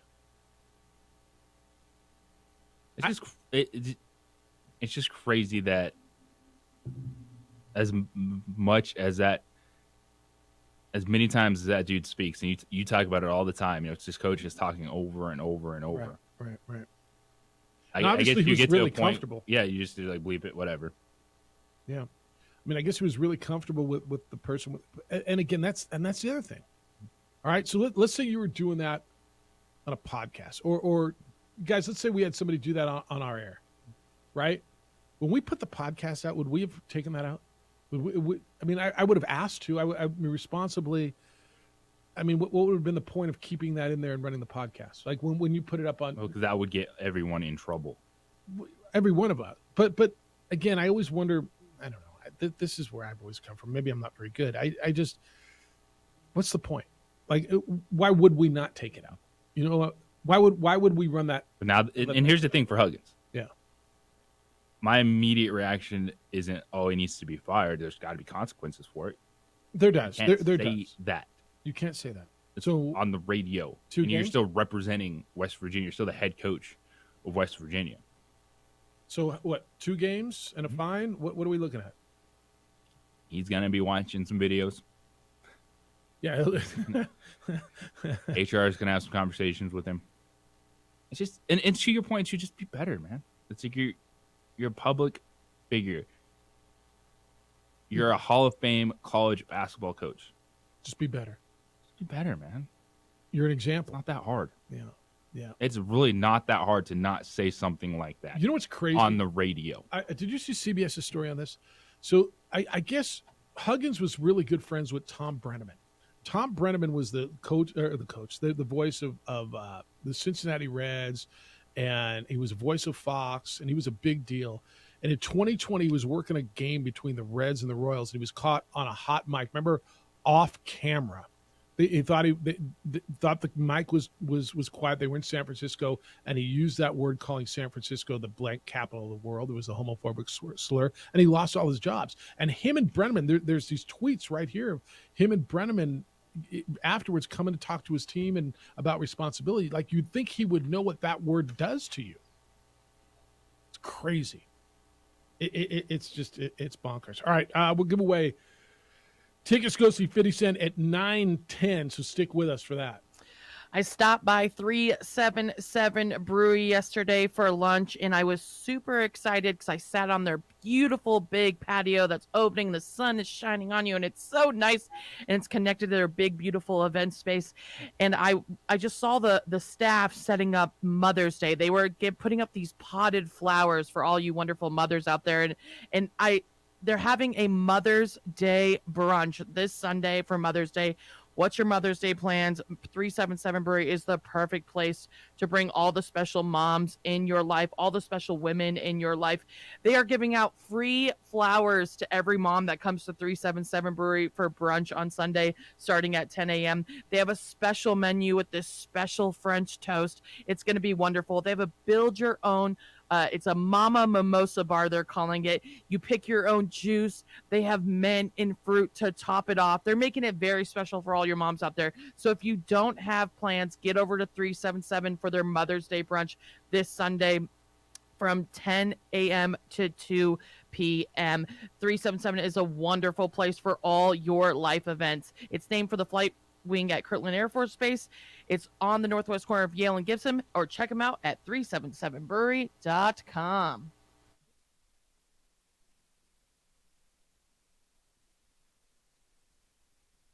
We would like to thank the following sponsors for making this broadcast possible.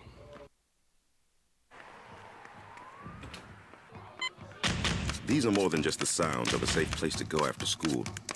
These are the sounds of interest being ignited and of mentors making an impact.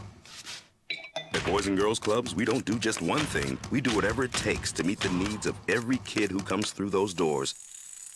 Because whatever it takes is what it takes to build great futures.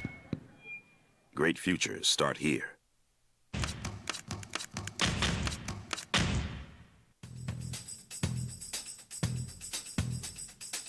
International Protective Services is a proud supporter of ProView Sports and New Mexico Youth Athletics. IPS provides residential and commercial security services in the Albuquerque metro area. For more info, please call 505-897-2420 or visit internationalprotectiveservice.com. Sometimes it's the small things that make life easier, like never worrying about being declined at an ATM when only cash will do. With You're Covered from US Eagle, we'll cover you, even if the money's not there. That's a good feeling. And we do it with no extra fees or penalties. It's called trust, and we think that's important, especially if we're asking you to trust us. At U.S. Eagle, that's just part of what it means when we say people mean more. Don't sacrifice quality of flavor when you're in a hurry. Golden Pride offers ribs, fried chicken, green and red chili breakfast burritos, and Frontier Cinnabons.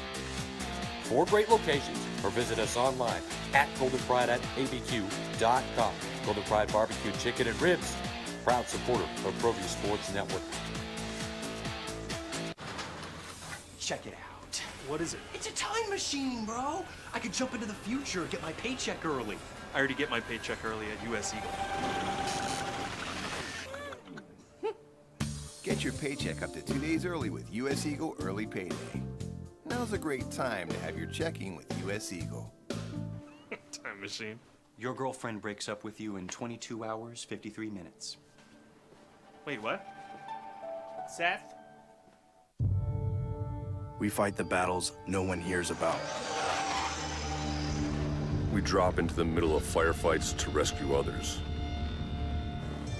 And act as one-man air traffic control towers.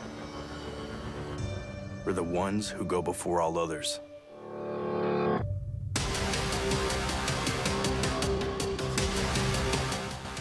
U.S. Air Force Special Warfare are proud supporters of ProView Sports. Hi everyone, my name is Master Sergeant Jacob Groves. I am a Air Force Special Warfare pararescueman.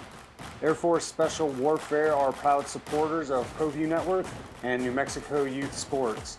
Air Force Special Warfare operators are critical thinkers. They maintain a high level of fitness, they take initiative, and they don't quit. For more information on Air Force Special Warfare, contact me at the number listed below.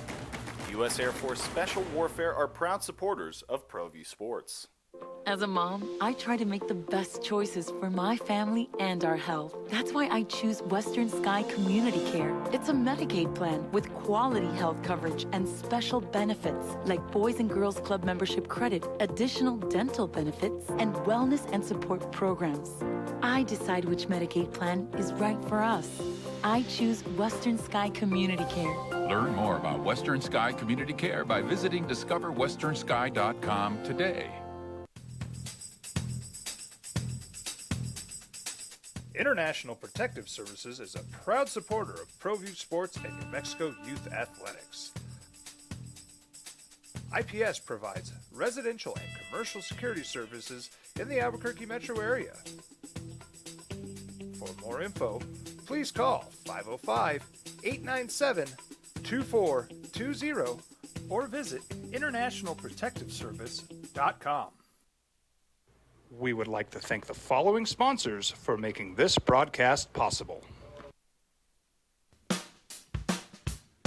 Well, I'm going to the frontier, walking to the cashier, order up a root beer and a #1. Cover it with green stuff, one scoop is not enough. Find a booth is real tough, back by the Duke.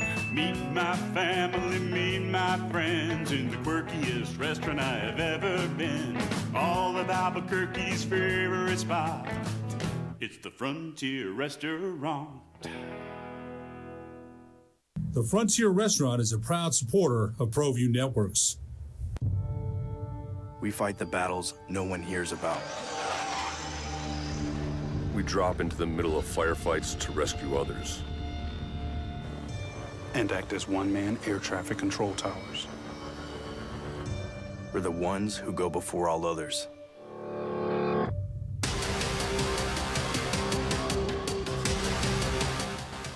U.S. Air Force Special Warfare are proud supporters of ProView Sports. These are more than just the sounds of a safe place to go after school. These are the sounds of interest being ignited and of mentors making an impact.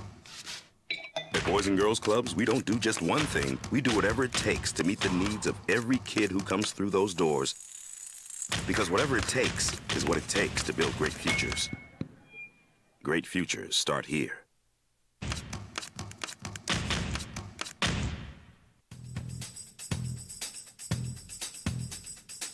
International Protective Services is a proud supporter of ProView Sports and New Mexico Youth Athletics. IPS provides residential and commercial security services in the Albuquerque metro area. Go, go, go, go, go, go, go, shorty. It's your birthday. It's whose birthday? It's Addie's birthday on Friday. Shouties. Oh. Yeah. Sweet 17. What a weekend. Yeah, I know. We got state track. Got birthday. Mother's Day. Mother's Day. My mama's birthday was last Friday. Yeah. She did it up in, as she says, Oregon. I'm like, what the hell's that? It's Oregon. Up watching the nephew up there. All right, 505-246-0610. We'll give away those tickets to go see 50 Cent at 9:10 this morning. Well, I want to talk a little NFL. Is this Andrew Luck? All of a sudden, you haven't heard Andrew Luck's name. JJ, I don't know, in 2 years? When was the last time you uttered, thought of, referenced Andrew Luck? Was it like before one of the college football playoff games or some game? It was just Andrew Luck looking all skinny, dad life, just standing there. I didn't even see that. Talking with like RG3. So that was Andrew Luck. There this he is. last year? Yeah. Okay. That's the last time I saw Andrew Luck in the wild. When was the last time you thought of Andrew Luck in reference to the NFL? Oh, well, in my household, it's a Is it a discussion all daily the thing? time. Oh, what could have been? What could have been? The should have been with the team-in-law of the Colts. It's only been 5 years, or it's about 5 years since Andrew Luck played. He's been out of the league. He retired in 2019. It's like he's out.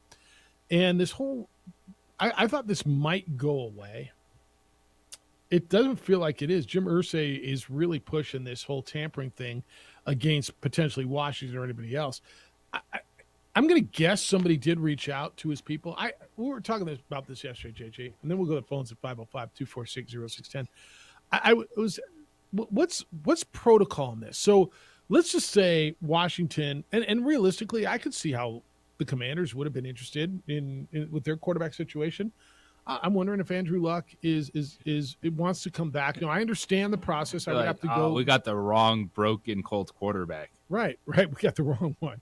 But before you started negotiating a trade, I guess the process is you reach out to them and say, may I have permission to speak with him or his representatives to see if he's interested? That would be the protocol in this?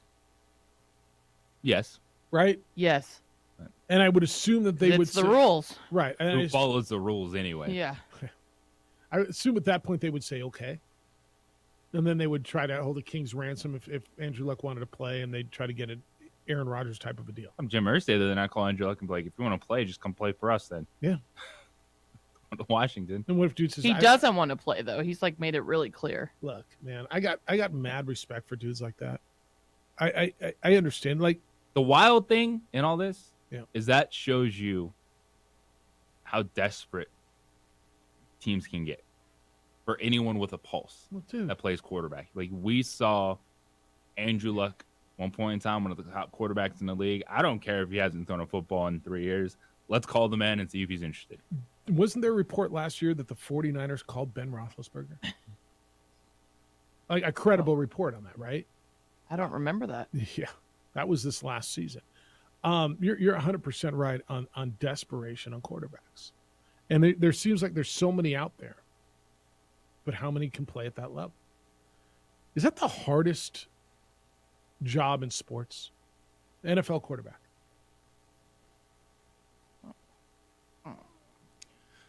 Whew. I mean, it's one of the most important. Is it the most diverse, complex, and difficult skill set in sports? Like I look at what LeBron does, and I'm not downplaying how great he is, right? And how a team rides on a superstar in basketball. But if you take the physical skills, like I always love talking about hockey players, right? And their skills and what they do, and they're doing it on skates, right? I'm just amazed. But when you take the physical skills, the mental prowess, the leadership, the everything that goes with it, right? Is it the hardest? Is it the hardest or the one with the most pressure? Well, I think it's the one with the most pressure, but is it the most difficult? Like, all right, we need to find a hockey player with the most complex quarterback, skill set. No, honestly, the most basketball player. Get them all in here. What would be? I think the argument. I think skill-wise, like hockey is probably the hardest thing to do. Okay. Just what you're doing. Like, all right, I got to figure out how to skate. I got to control this puck. I got to shoot this puck. I got to be able to take a hit, deliver a hit. Yeah. Yeah, no, I'm amazed. I think hockey players are unbelievable athletes. But as far as the complexity, the mental and the physical complexity of a position in all of sports, is there anything more difficult, more complex, more than being a quarterback? You need to know where all 11 dudes are and their 11 dudes are. I need to know which play. I need to know to check out. I by the way, I got to be really fast, really strong. I got to have a great arm. I got to fit. A good one. I don't know that there's a more complex skill set, mental and physical, than being a quarterback. I don't even know that I think there's an argument. I think what backs up your point too is a lot of the times we hear that there's quarterbacks that don't do that stuff. Right, and hence, yeah, guys dig into the scrap heap for Ben Roethlisberger and Andrew Luck, and Like when exactly to everything's your point. check with me or the decision's already made and just like 2 reads. Yes, and it's bang bang. Like I'm not downplaying anybody's skill set. What LeBron James does is unbelievable. What hockey players done? I mean, we're going to get into this whole Chicago Blackhawks just happened to get the first pick. I mean, what those guys do are unreal. Dreisaitl's gone nuts. Hello, Bruin James. You're on the Sports Animal. What's up? It was a sad weekend, guys, but we're not going to talk about that. We're going to talk about the thing with being a quarterback. It's good. If you get a good quarterback, you have to have a good general manager. You got to have a good team around you, and you got to have, everything's got to be, decent. But after a while, these teams, they make wrong choices and stuff like that. They go downhill, and then the quarterback is the one left out in the rain. He's hanging there. He's not. And then it's not him. It's management's. The salary cap and all this thing, and you get a good run for about 4 years, yep. And then after that, you're no good no more. I mean, You're next, and yeah, and so All that's. right. I mean, you got to be, as a quarterback, you got to be knowledgeable. You got to be, and then the one thing too, the X factor, you got to be a good-looking guy. And that's it. Yeah, not a lot of ugly quarterback. Who's the ugliest? Hey, Marie, who's the ugliest quarterback? All right, James, appreciate you, man. Be well. Take care, bro. Like currently? Well, think of ugly quarterbacks. He's like, you got to be good looking. Yeah, I mean, it comes. That's funny. It's funny to think about. I mean, I'm not. Are there any ugly quarterbacks? Who are the ugly quarterbacks?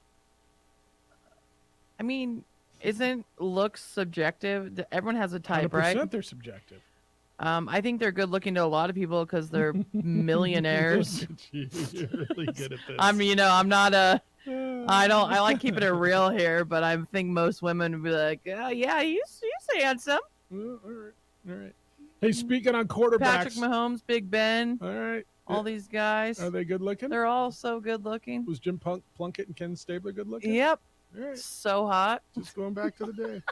All right, we're going to stay on quarterbacks when we get back. There's a highly respected publication. It's called Big Game Boomer. Put out its top 50 college football quarterbacks. Are they not highly respected? They're just on the social I'm putting it as media. highly respected right now And because they they're on the drop social lists. media. And they drop lists. That's what they do. All right, I don't know if they're respected or not. And you may gain or lose respect when I tell you about this. Top 50 quarterbacks in college football coming back. I'm going to tell you why it matters to you. Yeah. Top 50 quarterbacks in college football coming back for this season. I see one in the Mountain West, and I see another one of local interest from Albuquerque, New Mexico.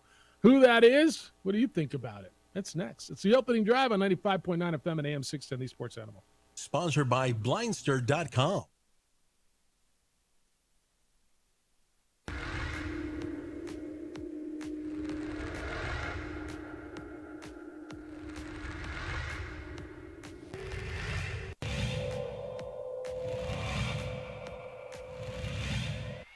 Pitch.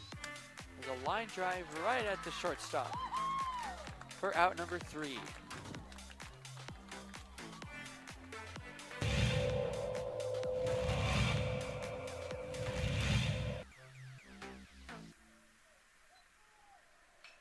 Apodaca ripped to left field.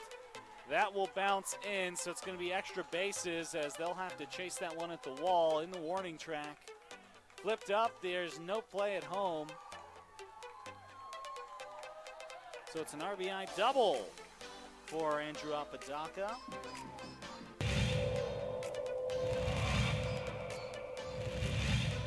Runner at third. High leverage spot. Can Chavez keep the tie? No, that's going to be cracked into left field. It's a base hit as Love puts the Sandia Matadors ahead for the first time today.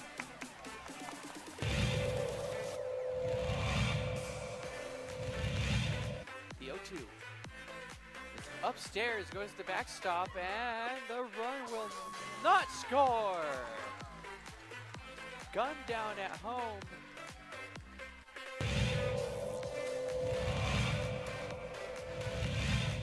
Chavez rocks and fires. Ahmed, that's going to be an RBI for Ahmed as that one right through the gap in right center. Petrie will scoop that one, and it's looking like a triple as Ahmed plugs into third base, and what a way to score that run for the Matadors.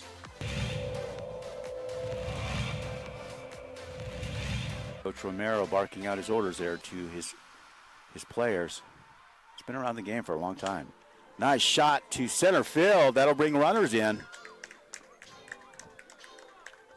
Just like that, La Cueva will bring 3 runners in to go up 3-0. Runner advances to third.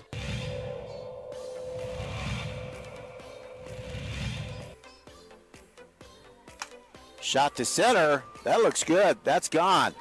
Man, outstanding center shot there. As La Cueva will score. Antonio Lucero, second baseman, quite the hitter.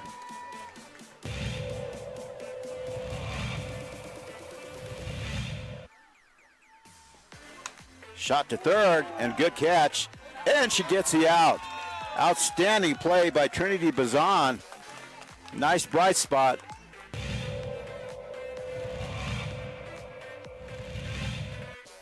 Costly errors allowed Cleveland to get 1 run back. That one sent on the ground to the left side. Throw to first in time. Throw home. Got her. Whoa, what a play.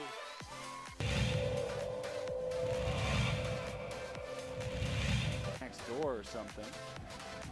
Not sure, but they came out here, and Ellison cracks an RBI out to left field. That's where you got to do it. 1 run, 2 run, and this game could very well be over. It's a play at the plate. It's sliding, and that will do it. The Rams walk off the La Cueva Bears. It's a 3-run batted in shot by Dean Ellison.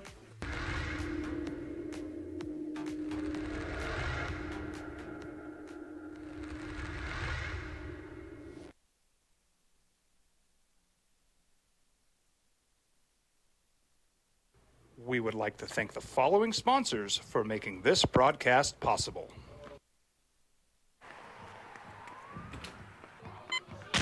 These are more than just the sounds of a safe place to go after school. These are the sounds of interest being ignited and of mentors making an impact. At Boys and Girls Clubs, we don't do just one thing. We do whatever it takes to meet the needs of every kid who comes through those doors. Because whatever it takes is what it takes to build great futures. Great futures start here.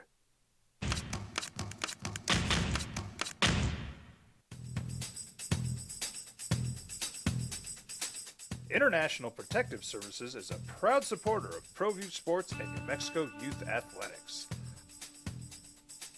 IPS provides residential and commercial security services in the Albuquerque metro area. For more info, please call 505-897-2420. 5.9 FM and AM 610, the sports animal. Hey, we're talking quarterbacks. A former really good one, a Viking great, Joe Kapp, died at 85. You familiar with Joe Kapp? I am. Played football at Cal. He was a head coach at Cal. Do you know he's from Santa Fe, New Mexico? I did not know that. Joe Cap And is. I've known of Joe Cap my entire Yeah, he life. was born in Santa Fe, New Mexico. Played college football at Cal. Went in the draft in '59. Was selected in the 18th round.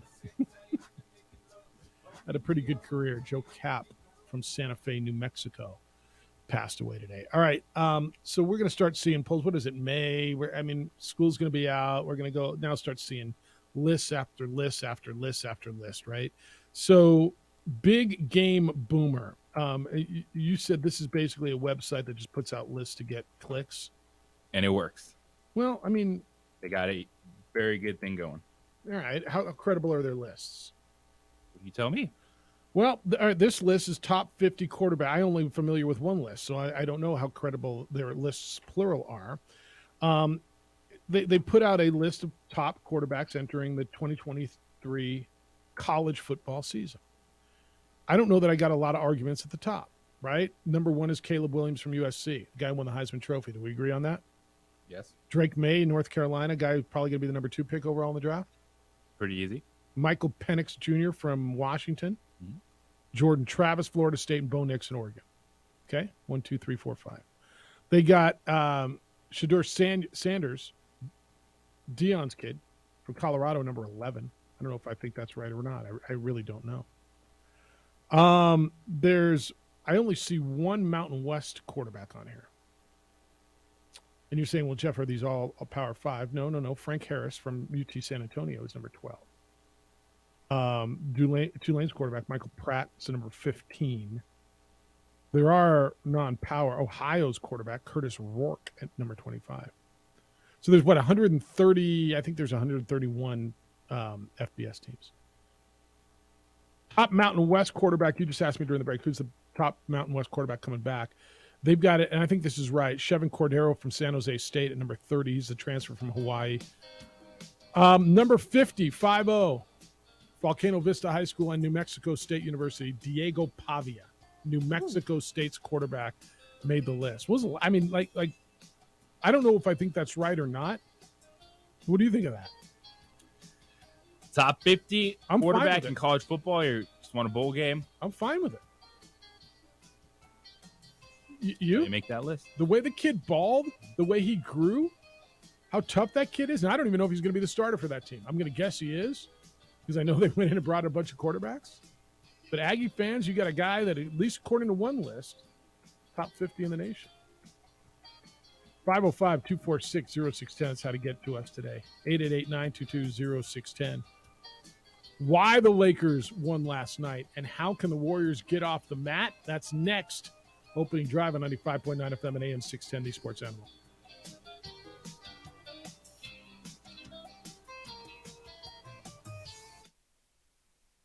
We would like to thank the following sponsors for making this broadcast possible.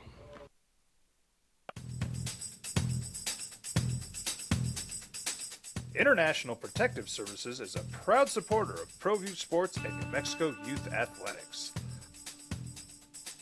IPS provides residential and commercial security services in the Albuquerque metro area. For more info, please call 505-897-2420 or visit internationalprotectiveservice.com. We fight the battles no one hears about.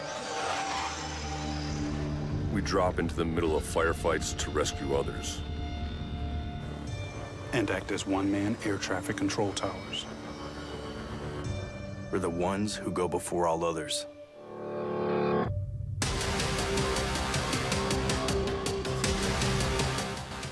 U.S. Air Force Special Warfare are proud supporters of ProView Sports. Check it out. What is it? It's a time machine, bro. I could jump into the future and get my paycheck early. I already get my paycheck early at U.S. Eagle. Get your paycheck up to 2 days early with U.S. Eagle Early Payday. Now's a great time to have your checking with U.S. Eagle. Time machine. Your girlfriend breaks up with you in 22 hours, 53 minutes. Wait, what? Seth? Hi everyone, my name is Master Sergeant Jacob Groves. I am a Air Force Special Warfare pararescueman. Air Force Special Warfare are proud supporters of ProView Network and New Mexico Youth Sports. Air Force Special Warfare operators are critical thinkers. They maintain a high level of fitness, they take initiative, and they don't quit. For more information on Air Force Special Warfare, contact me at the number listed below. U.S. Air Force Special Warfare are proud supporters of ProView Sports. Well, I'm going to the frontier, walking to the cashier, order up a root beer and a number one. Cover it with green stuff, one scoop is not enough. Find a booth is real tough, back by the Duke. Meet my family, meet my friends in the quirkiest restaurant I have ever been.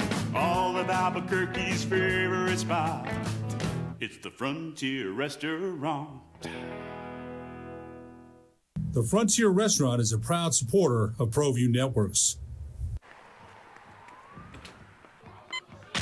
These are more than just the sounds of a safe place to go after school. These are the sounds of interest being ignited and of mentors making an impact. At Boys and Girls Clubs, we don't do just one thing. We do whatever it takes to meet the needs of every kid who comes through those doors. Because whatever it takes is what it takes to build great futures. Great futures start here. Sometimes it's the small things that make life easier, like never worrying about being declined at an ATM when only cash will do. With You're Covered from US Eagle, we'll cover you, even if the money's not there. That's a good feeling. And we do it with no extra fees or penalties. It's called trust, and we think that's important, especially if we're asking you to trust us. At US Eagle, that's just part of what it means when we say people mean more. We fight the battles no one hears about. We drop into the middle of firefights to rescue others. And act as one-man air traffic control towers. We're the ones who go before all others.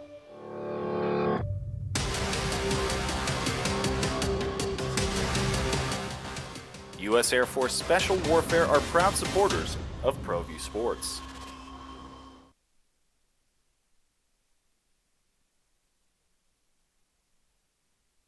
We would like to thank the following sponsors for making this broadcast possible. As a mom, I try to make the best choices for my family and our health. That's why I choose Western Sky Community Care. It's a Medicaid plan with quality health coverage and special benefits like Boys and Girls Club membership credit, additional dental benefits, and wellness and support programs. I decide which Medicaid plan is right for us. I choose Western Sky Community Care. Learn more about Western Sky Community Care by visiting discoverwesternsky.com today. Don't sacrifice quality of flavor when you're in a hurry. Golden Pride offers ribs, fried chicken, green and red chili breakfast burritos, and Frontier Cinnabons. 4 great locations, or visit us online at goldenpride@abq.com. Golden Pride Barbecue Chicken and Ribs, proud supporter of ProView Sports Network. Now, voted the best sports show in New Mexico for 5 years running. It's the OD in the AM with 3-time New Mexico Sportscaster of the Year, Jeff Symbieta, A. Marie Castillo, and JJ Bond. Defending champs are on the ropes, thanks to a guy named Lonnie Walker IV. If I'd have asked you 24 hours ago, honestly, hey, what team in the NBA? Well, would you have known it was NBA? If I had said Lonnie Walker is in the NBA, the NFL, or Major League Baseball, what would you have told me? All right, you said basketball. What team's he on? Did you know? You knew. Did you know? Did you know? Did you know? Lonnie Walker, you know him now. Lonnie Walker IV went for 15 in the fourth quarter. Lonnie Walker is the reason that the Lakers beat the Warriors last night. What's up? Good morning to you, Jeff Symbieta, JJ Buck, and A. Marie. Glad you're with us as the defending champs are on the ropes after getting Lonnie Walkered out the building. They got Walkered off yesterday. 104-101, 31, 10, and 14 from Stephen Curry. Where's the rest of that roster? Where's Klay Thompson? Where's Jordan Poole? Where's somebody to help Steph Curry score? Meanwhile, LeBron goes for 27. Anthony Davis had 23. Lonnie freaking Walker. That's why the Lakers won. How do the Warriors get off the deck? Clay's got to have a Clay night, and I think he will in San Francisco. And somebody else has got to show up, whether it's Wiggins or whether it's Poole or whether it's Jermichael Green. Somebody's got to help Stephen Curry because he can't do it alone, nor can anybody else. No, and Steph definitely tried to get other people involved. You dropped a triple-double last night. Yep. They are out shooting the Lakers from three in this series, but yet it's still an advantage Los Angeles because their style of play isn't dependent on three-point shooting. And the Splash Brothers, well, one of those Splash Brothers, while he's put up the numbers, it's different when both those guys are hitting threes because that changes the momentum of the game, that changes the tempo of the game. And when they ran the Lakers out the built, that's what you got, is you got the big-time three-point shooting. They're playing in transition, both those guys hitting threes. Now, if they're just getting buckets, like if Clay's hitting 2-point shots, but he's getting 20 points, it doesn't have the same impact on the game. It doesn't because of momentum, and the Lakers are fine grinding it out. And the biggest thing for me last night is Anthony Davis did nothing offensively in the second half, but he didn't disappear. He still played defense, and he was the guy late in the contest. Steph Curry, trying to wiggle off him, and AD is like, all right, you want to take that deep three, or you got to shoot it over me? Yep, made it uncomfortable. He did a lot of things. I thought there were a number of moments late in the game. Obviously, the last play where Stephen Curry got, and it was a great play for him to jump in and get the jump ball with 5 seconds to go, and he fell to the ground and then threw it over his head and out of bounds. They did have a timeout. Why he didn't call a timeout, we've been talking about that. Did he not think he had one? I'll take you back to the Sacramento series where he called a timeout towards the end of the game when they didn't have one. Did that play into it? Did he think that there was somebody behind him that he was getting the ball to? Did he think he traveled and he had to just get the ball out of his hands? Whatever it was a moment that a timeout would have been perfect. You set it up with 3.5 seconds to go, and at least you get a shot off, right? I'm not telling you win. I'm not telling you it works, but I got a couple of snipers out there. You're going to tell me I can get the ball to Steph Curry or Klay Thompson, and I get it, or even Jordan Poole, and give me a shot, or White Dante. Give me a shot, and they didn't get that. Why didn't on this possession prior where Steph missed the 2 threes, one was really deep, why didn't on the offensive rebound Draymond just go right back up? They were down by 1. He was right at the rim with a smaller man on him. Why not go right back up? You think the series is over? I don't think it's over. If you ask me who's going to win, I'll tell you the Lakers at this point because they're up 3-1. Why would I not? But I think there's going to be a little life left in them. Would I pick the Warriors in the next game? Yes. Yeah. I think they'll win this series? No. It's going to be hard. It's going to be hard. Were you telling me there's a show that was saying should the Lakers rest their stars in Game 5? Like, why is that even a question? Why would you even think about not playing them? Sometimes, Jeff. Yeah. 4-letter network. You're just like, what are we doing? I sit around and just like, why would you even consider it? The Lakers rest their starters in Game 5. No, they should go out there and try to win the game, and then they'll get extended rest, hoping that the Suns and Nuggets series goes 7 games. And then you get rest. Bill says, where's Andre Stiguodala? Oh, that's a good one. Andre Stiguodala. He's sitting at his desk over there trying to sell something. What? I think that is. Mike says, Amy, remember yesterday we were having this conversation about what sons are better than their dads, right? So, like I said, Barry Bonds was better than Bobby. Ken Griffey Jr. was better than Ken Griffey Sr. He said Klay Thompson is better than Michael Thompson. Yeah, Michael Thompson was a nice player. There's another one. Thank you for that. Appreciate you contributing to the show. I'm not sure I want to do that either. All right. Where are we at this? I want to do that in the next segment. Heat and Knicks last night. Jimmy Butler goes for 27 and 10. JJ, we had this conversation yesterday. You weren't here, but I'm going to run this by you. Who has been in this playoffs, in this postseason, the most clutch player? Jimmy Butler. Okay, so there was a list of 5. Jimmy Butler. That's who I said, JJ. Yeah, I think we all kind of went there. Jimmy Butler, Stephen Curry, Nikola Jokic, James Harden, right? Because James Harden's been terrific, and Booker, and Devin Booker. Booker and Harden are coming on strong in the second round, but overall it's been Jimmy Butler. Right, it's got to be. And I think that was the answer. And Steph, look, after what Steph did in Game 7 against Sacramento and then came out early in the series, I mean, all he did last night, to your point, was messed around and dropped a 30-point triple-double, 31, 10, and 14 last night. I would say it's been Jimmy Butler, Steph Curry overall. Well, Jokic scored 53 the other night in a loss. Got into it with the owner. That's just one night for Jokic. I know. Like So who do you have two? I would have Butler, Harden, Curry, huh? with Booker and Harden coming up strong with their second round performances. AD's been good, but not every night, right? Because we had AD on there, and who was the other one we had on? Those guys are worthy of the conversation because they're consistent, right? Every guys night. You're counting on Every night. Oh, Jalen Brunson was the other one. Jalen Brunson had 32 last night in the line. We have seen some insane individual performances, like consistently really, really good, insanely good individual performances in the playoffs. I think we all agree on Butler.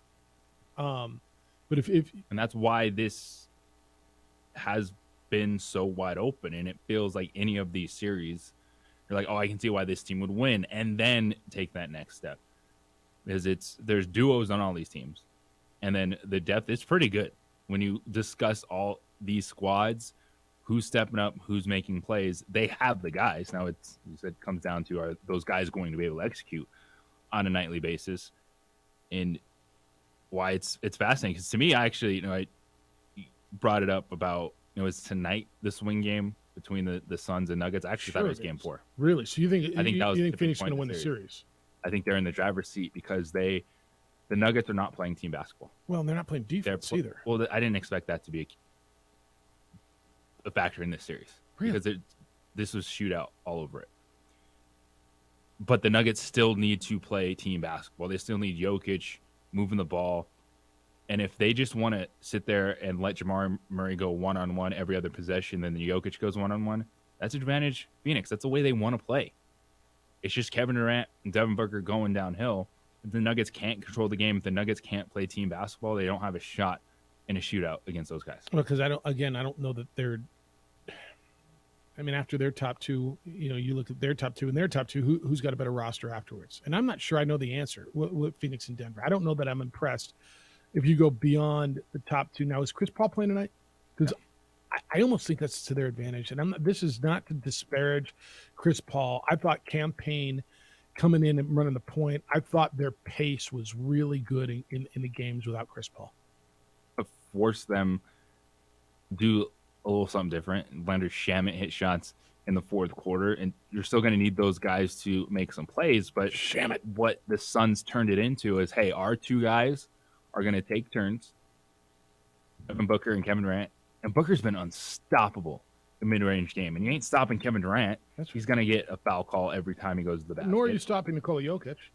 But Kevin Durant, Devin Booker is a better scoring combo than Murray and Jokic. And if you just go ISO basketball, if you take the Nuggets out of what made them so successful, and it's still moving the basketball, it's playing through Jokic, if you're just going to have him come down and score 50 points, that's not a successful recipe for who Denver is.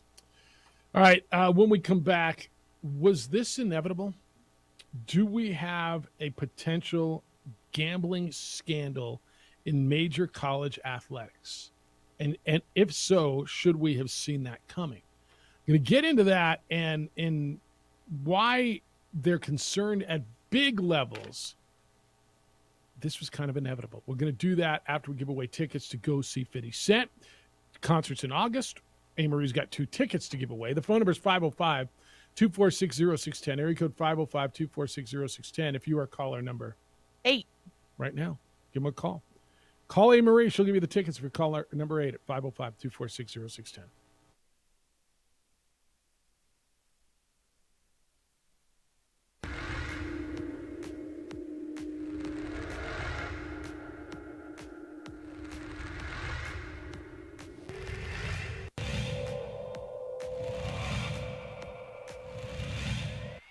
Pitch.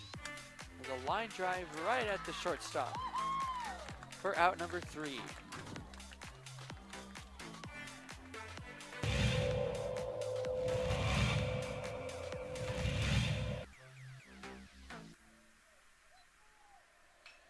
Apodaca ripped to left field. That will bounce in, so it's going to be extra bases as they'll have to chase that one at the wall in the warning track. Flipped up, there's no play at home. So it's an RBI double for Andrew Apodaca.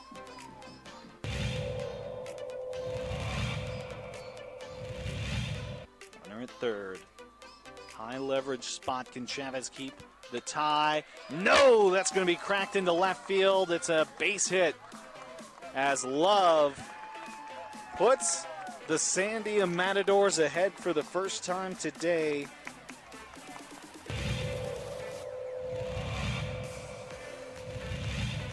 The 0-2. It's upstairs, goes to the backstop, and the run will not score.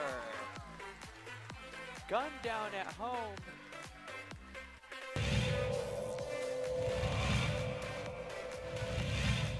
Chavez rocks and fires. Ahmed, that's going to be an RBI for Ahmed as that one right through the gap in right center.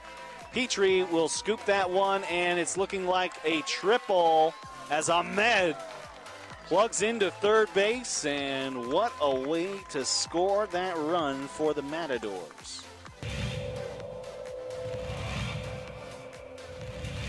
Coach Romero barking out his orders there to his players. He's been around the game for a long time. Nice shot to center field. That'll bring runners in.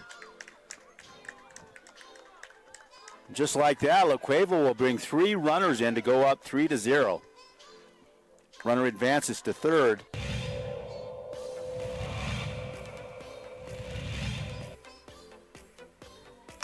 Shot to center. That looks good. That's gone. Man, outstanding center shot there. As La Cueva will score. Antonio Lucero, second baseman, quite the hitter.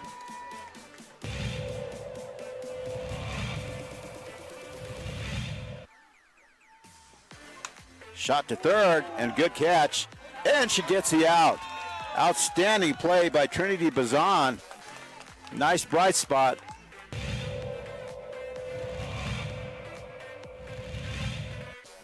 Costly errors allowed Cleveland to get 1 run back. That one sent on the ground to the left side. Throw to first in time. Throw home. Got her! Whoa, what a play!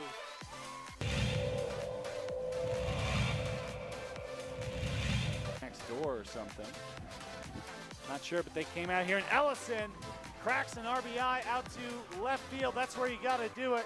1 run, 2 run, and this game could very well be over. It's a play at the plate. It's sliding, and that will do it. The Rams walk off the La Cueva Bears. It's a 3-run batted in shot by Dean Ellison.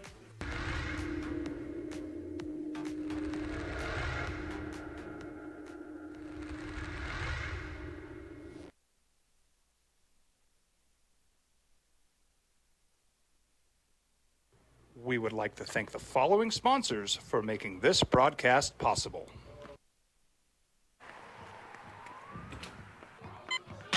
These are more than just the sounds of a safe place to go after school. These are the sounds of interest being ignited and of mentors making an impact. At Boys and Girls Clubs, we don't do just one thing. We do whatever it takes to meet the needs of every kid who comes through those doors. Because whatever it takes. Just a little wager. Who you like?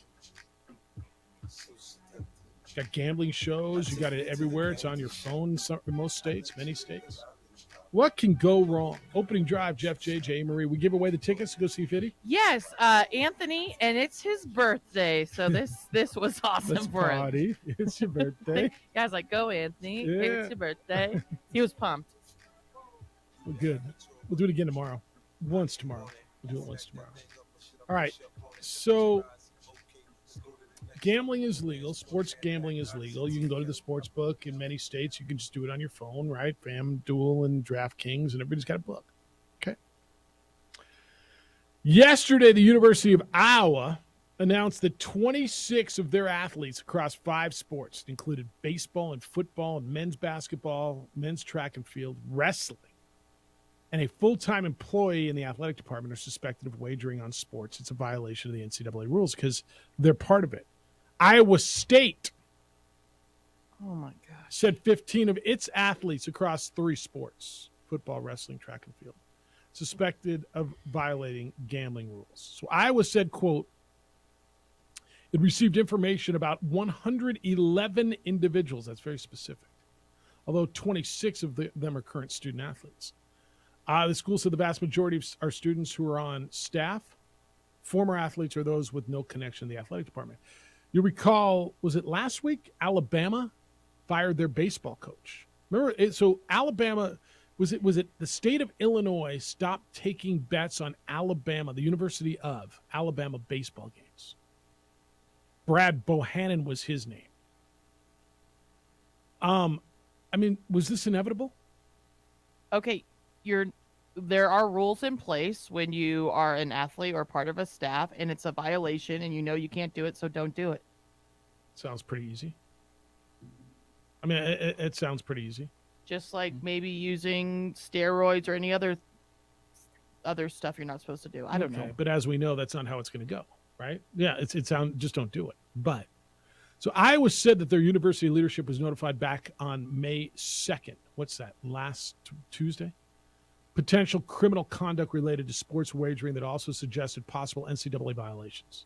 So law enforcement got involved last Wednesday and gave the university a list of individuals alleged to have participated in sports wagering. I know everybody thinks like what's our guy, Calvin Ridley? Mm-hmm. Nobody will know. Did they know? And where it gets scary if you're Iowa is the potential criminal conduct. Because that could take it past, all right, these are just betting on sports. It could mean, like, were they betting on sports that they were involved in? Which is, I mean, if you don't see the issue, you need to see the issue. Here's the NCAA rules. It prohibits athletes, coaches, staff from betting on amateur, collegiate, and professional sports in which the NCAA conducts a championship. So athletes cannot bet on NFL games. I didn't even understand this. Even if laws would legally allow them to do so, if they weren't competing under NCAA rules. Why? Well, look, man, even if it's just optics, okay, even if it's just optics, well, what would it matter if a volleyball player at Oregon State bet on a baseball game from Arkansas? I mean, it seems right, but you can't. It's the rules. And to Amory's point, you just can't. This is dangerous. And this is where it's a challenge for even these odds makers and bookmakers, because one, college athletics, they don't have injury reports like major sports. And so that's why they really are on top of stuff like this, because if you're in the collegiate athletic world, is there a way that you could have information that others don't have? Because injury reports are not regulated like they are in major sports. The Athletic reported that at the college football playoff meetings a couple of weeks ago, they asked Greg Sankey, who's the commissioner of the SEC, about gambling. And he said he was concerned about it. Quote, you learn there's a lot more gambling on volleyball, softball, and baseball. He said a lot of people are saying this is a cautionary tale, but I say no. This is a perfect example why regulated sports betting works. I'm not sure I understand it. Well, it's if people are being caught, if they're noticing potential things going on, then that part of it. So the trend, and it's regulated, and so it's okay. All right. I think it will end up being a cautionary tale. Like, I'm going to tell you, everybody you know's betting, right? I mean, not everybody, but my point is, we all know people are dropping a couple shekels. I mean, Amory, you talk about it. It's a huge. Oh my God, it's a crazy industry. All right, so we're telling these student athletes, and this is where it gets really crazy, right? Because you got colleges that are signing deals with sports books, right? Points Bet's got a deal with Maryland. in Colorado. They both cut those off, though? Yeah. Is that the deal? Michigan State and LSU are getting out of their deals now with Caesars. So they both got in – they all got in bed with them. So I'll tell you this, and from my perspective, I run a bowl game. We do not yet, and I don't know, I say yet, as if I assume this is going to happen. It's probably not right. We don't have any casino sponsorships. Now, we would have a resort, right? There's a lot of resort. But we don't have any betting. I don't believe there's any commercials that run during our games for sports books or betting casinos. I know it's been our company policy as of now to stay away from it. Is that hypocritical? It might be. This is a really touchy subject because there's a lot of money involved here. JJ, how in the long term do you separate legal sports gambling and realize that it's going to be not only accepted but embraced by college athletics and monitor it? And I guess the answer is, well, have you done it in pro sports for all these years? And it just feels like there's just so much more now to somehow try to encapsulate. There's a lot to police, but they're going to police it because of the money involved. And it might not always seem fair, but the rules are simple. If you're a collegiate athlete, don't bet on sports. You can't bet on sports. If you're a pro athlete, you just can't bet on your own sport. And you can do it while you're not at the facility. Follow the rules. What does that mean at the facility? Well, that means you don't take out. What happened with the Detroit Lions players? Actually, I need a little. I'm not sure I know that one. Oh, you were gone. There's 4 players off the Detroit Lions that are suspended. Or Jameson gone. Williams, first round pick last year. Yeah. So honestly, I was gone on that. Walk me through that one. So it's a rule. Yeah. In the NFL. Like, all right, if you want to place bets on other sports, okay, you just can't do it when you're at the facility. And apparently they were just on their phones doing some bets. All right. A lot of this is for optics, right? Yeah. I'm going to take you to last night. National Hockey League had their lottery for the draft. You've got Connor Bedard, who is supposedly the next greatest player ever. He plays for the Regina Pats in the Western Hockey League. He's the consensus #1 franchise-changing guy. You had a lot of talk about teams tanking at the end. The teams with the 3 best odds to get Connor Bedard, the #1 pick, the Anaheim Ducks were #1, Columbus Blue Jackets 2, Chicago was 3. And JJ, I said yesterday before I was watching, I said I would put almost, well, not everything, but I would have put a big chunk. And you were able to bet on that, right? You were able to bet on the lottery? Who's going to get it? I'm almost certain if you got a FanDuel or somewhere else. I would have told you Chicago's getting it because it's the biggest market in their league, and that's a big market, original 6 team who is down, and they want them back up. And sure as hell, Chicago got that. Ooh, it was rigged. Did you not think that at all? I mean, I'm not telling you it's rigged, but tell me that didn't cross your mind. Well, then it's rigged. It's either rigged or it's not. Well, I don't know. I have no proof that it's rigged, but it crossed my mind that it would be. Did it not cross your mind? Well, when everyone is screaming it, it's hard not to think it. Well, I did hear some of it scream this morning, didn't you? Yes. But I thought that yesterday. I said, look, Anaheim's not. Who cares about Anaheim? Columbus is probably the smallest market in the league, right? And the American market in the league. Maybe not. Maybe Raleigh's smaller. Right? But Chicago is one of their glamour franchises in one of their biggest markets. They're down. They could, I mean, it made total sense.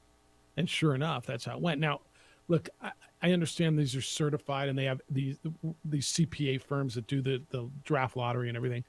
Did it surprise you at all that Chicago won that lottery? Well, I'm not surprised because they still had the 3rd best odds. So it wasn't like the team with the 10th best odds. It came out of nowhere. Like, we've seen this happen. Okay. So it's rigged. I mean, I'm not yelling and screaming it's rigged, but I sure as hell heard that this morning, and I'm like, you know what? I mean, It certainly worked out in their favor. When Like, Patrick Ewing went to the Knicks, it worked out in their favor, didn't it? I don't know. But again, this goes back to the gambling thing, right? So why does it matter? Why should it even matter? Well, because you've got all these industries intertwined now. It's got to be legitimate. And usually, I know with the NBA draft lottery, there's people in the room. I mean, like, wouldn't you? Is there enough to cover your bases to where you can prove it's not? I mean, I want to know who's in the room with the ping pong balls. I would like to believe that there was not only the commissioner, but there should have been a representative. Like, they should see them from placing the top 8 teams, right? All of them into the hopper. I want to see the process. Yes, from Anaheim, from Chicago, from Columbus, all the way down, the top 8 teams, or the bottom 8 teams, the teams with the 8 highest odds of getting this pick should have been in the room. Because if you're hearing that, and if you're Anaheim, if you're Columbus this morning, tell me your owners aren't getting antsy and then wanting to ask questions about how that happened. Hell yes, they are. Hell yes, they are.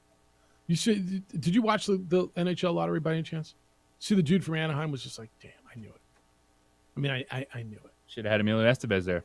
It would have worked out way better. Yes, and that would have been a Disney ending for them. Yeah. All right. When we come back, did the owner of the Texans force the hand on picking a quarterback? Is that not what everybody in the room wanted, but the owner forced the hand? How does that work and how he responded? We're going to get into a little NFL quarterback stuff when we get back. You should get into a little bit of jewelry stuff and go to John Thomas Jewelers. Whether it's an anniversary, whether you're looking to make her your wife, whether you're just looking for that piece to say, I love you, I got your jeweler, and it's John Thomas Jewelers. I walked in there a few months ago and realized immediately it was different just because, A, you got to want to get there. It's in the 3rd floor of the Lewis University building, right across the street from the Coronado Mall, 1 block south of Manal on Louisiana. You go upstairs, and this is different. They've got a design center and a repair center right there on facility. So that's where they do all their custom jewelry. They do more custom jewelry in a week than most jewelers do in a year. So if you can dream it, they'll make it. And it'll be way more affordable than you think. If you're looking for an engagement ring, they'll walk you through the process of creating, designing that perfect ring. And you're going to say, well, I don't really know what I want. I get it.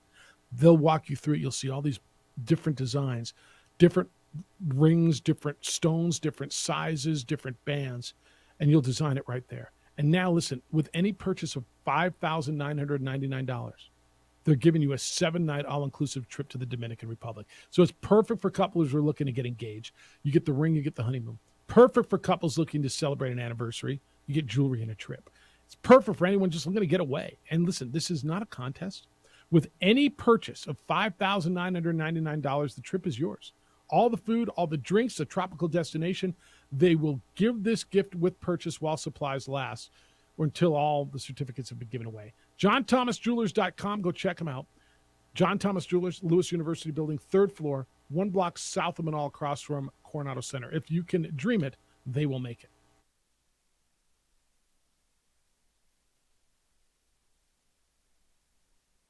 We would like to thank the following sponsors for making this broadcast possible.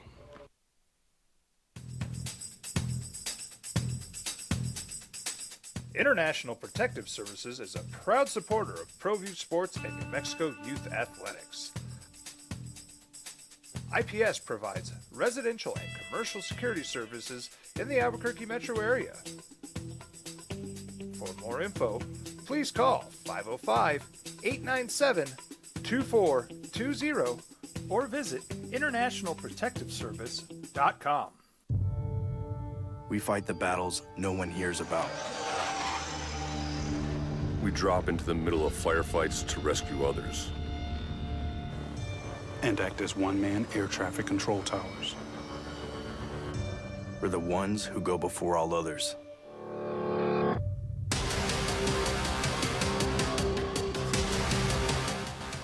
U.S. Air Force Special Warfare are proud supporters of ProView Sports.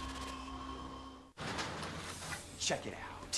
What is it? It's a time machine, bro. I could jump into the future, get my paycheck early. I already get my paycheck early at U.S. Eagle. Get Get your paycheck up to 2 days early with U.S. Eagle Early Payday. Now's a great time to have your checking with U.S. Eagle. Time machine. Your girlfriend breaks up with you in 22 hours, 53 minutes. Wait, what? Seth?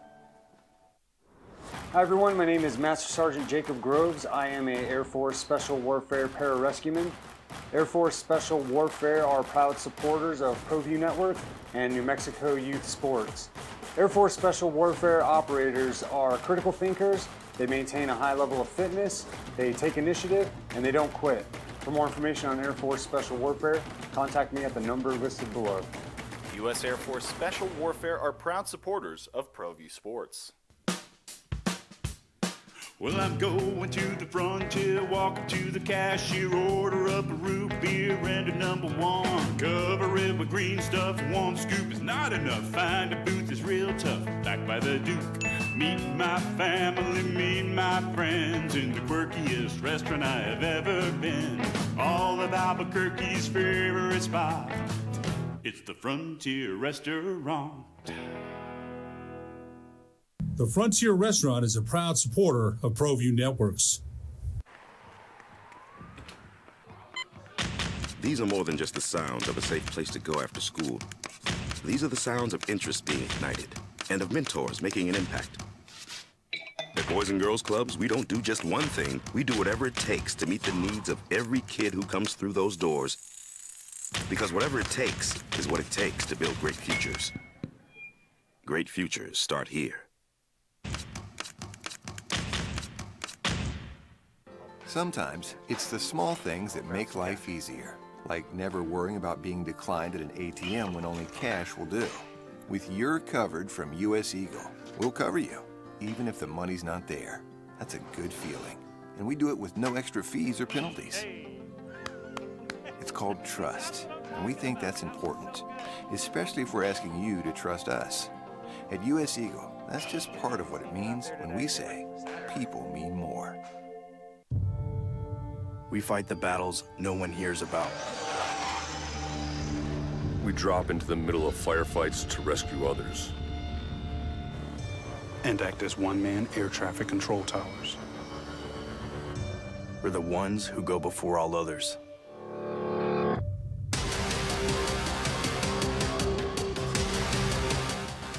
U.S. Air Force Special Warfare are proud supporters of ProView Sports.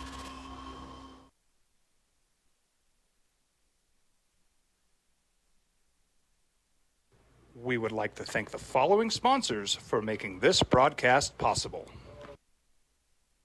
As a mom, I try to make the best choices for my family and our health. That's why I choose Western Sky Community Care. It's a Medicaid plan with quality health coverage and special benefits like Boys and Girls Club membership credit, additional dental benefits, and wellness and support programs. I decide which Medicaid plan is right for us. I choose Western Sky Community Care. Learn more about Western Sky Community Care by visiting discoverwesternsky.com today. Don't That was Godspeed. Go shorty, it's your birthday. We gon' party like it's your birthday. We gon' sip a party like it's A lot of new quarterbacks going to be in the NFL. C.J. Stroud will be with the Houston Texans. And there was a lot of chatter going in that the Texans, with the number 2 overall pick, didn't like, especially their new head coach, DeMeco Ryan, didn't like the option of taking C.J. Stroud. C.J. Stroud was, I think, consensus number 2 overall, but there was chatter coming out that they didn't like him and they wanted to go defensive line, and they actually went both ways because they got number 3. And afterwards, there was a lot of talk that said that their owner, Cal McNair, forced the pick. So there's a couple of ways to look at it. A, well, it's his damn team. He can do whatever he wants, right? He can force the pick. He can. I mean, obviously, owners can steal basketballs and hold on to them, or they can tell you. I mean, ultimately, the final say is the guy who owns the team, right? Yes, that can happen. The other side of the coin is, well, you hired football people to make football decisions. Let them make the football decisions. Quote from Cal McNair during the 20th annual Houston Texans Charity Golf Classic, which probably was really fun the other day. Hannah and I don't make the picks. We'll make it clear there. We have a great group of scouts led by Nick Casario and James Lippert. They did a lot of work on the draft board, and then they followed that on draft day. And they moved up when they saw the value was there and moved back, end quote. Basically, he's saying he did not make that pick. So remember, during the first round, Texas took C.J. Stroud. Then they traded number 12 and number 33, the top pick in the second round, and a future first rounder. So basically, they moved back and traded next year's first and this year's second to get up to number 3 with Arizona and get Will Anderson, the defensive end from Alabama. And so the speculation that there was the McNairs forced Casario, the general manager, and their head coach to select a quarterback because, well, they needed a freaking quarterback. He said no. I'm going to tell you straight up, I don't know that I got a problem if he did. It wasn't a reach. You're there. There's the 2 top-rated guys on the board, Bryce Young, C.J. Stroud. The right move was to pick one of those guys. Now, we discussed before the draft going in, do you just say, hey, we're not worried about a quarterback right now. We're going to use, at that point, it was 2-12, and just invest in the roster, go forward, and then when we feel like we have a foundation, try to find the quarterback, which I don't think is a crazy strategy, but when you have a chance at the top 2, I'm still taking my chance on that quarterback.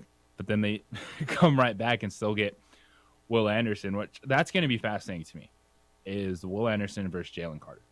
I think Jalen Carter was just the best defensive talent in the draft. And if you're going to make that move, should you have gone best defensive talent instead of just who you thought was maybe the safest? Don't you think player? You're better this way with a young team without a leader, with the character issues on Jalen Carter?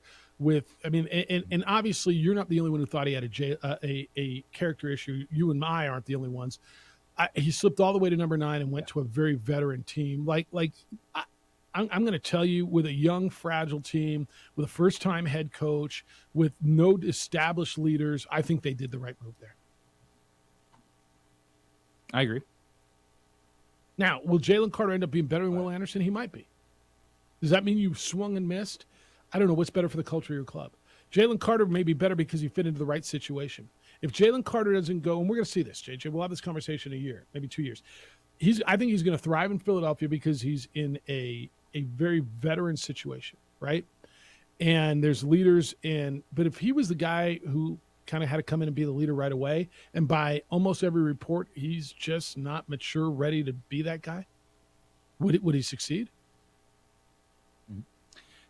And that's why, too, with the strategy that Houston did, they still have a first-round pick next year because they had 2 already from the Cleveland trade. So everyone's going, oh, why would you use that capital and move back up? Well, they got 2 top 5 players in this year's draft.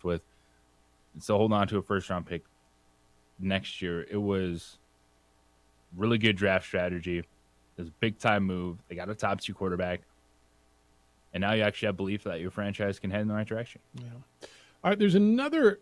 This came down about 14, 15 minutes ago. And I find this surprising, and I don't know why this bit of information is just coming out now.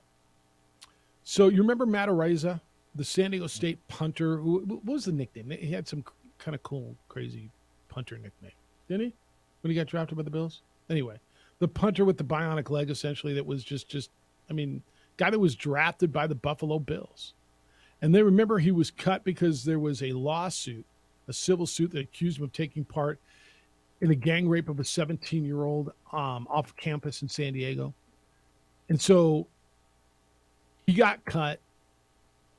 And then the district attorney back in December said that there were going to be no charges against him.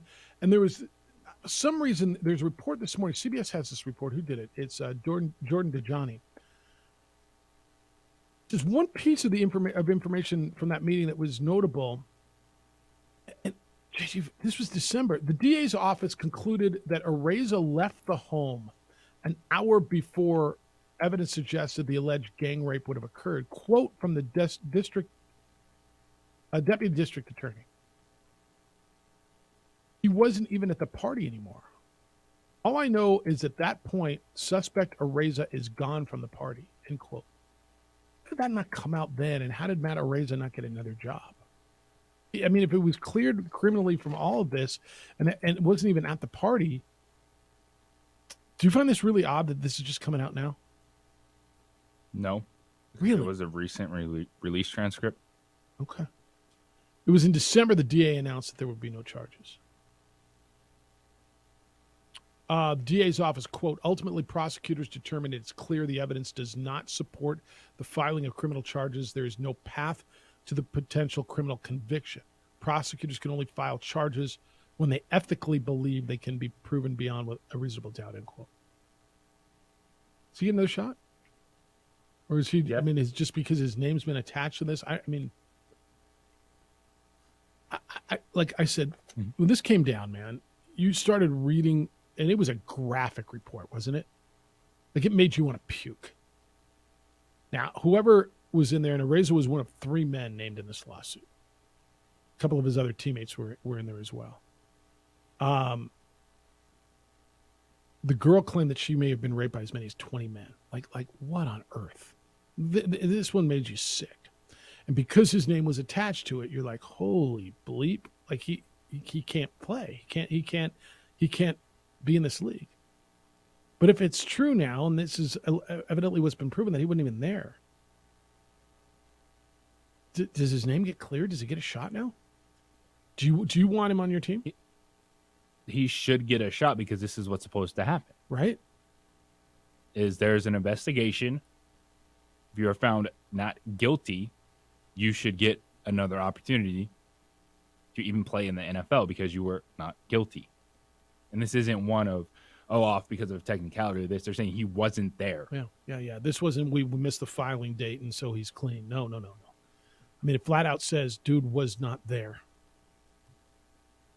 We'll follow this, but this I just saw this morning, and I like, wow. I mean, the guy completely had his career and his name destroyed, and if he wasn't there, this is why we always say, and I know Rudy's real big on this. He's a caller to the show, and an attorney. Let's let the facts come out. We always hear the initial reports, and we always hear one side of a story, and we always, okay, if that's true, man, that's horrible, but let's let it play out. And let's find the other side of this. Right? This is kind of why, isn't it? Holy smokes. All right. 505-246-0610. I probably need to get you some of your correspondence that you sent to us this morning. When we come back, I'll get you the top headlines that people are going to be talking about as you go throughout your day, what you need to know. It's the opening drive on 95.9 FM and AM 610, the Sports Animal. This is Boomer Esiason. We would like to thank the following sponsors for making this broadcast possible.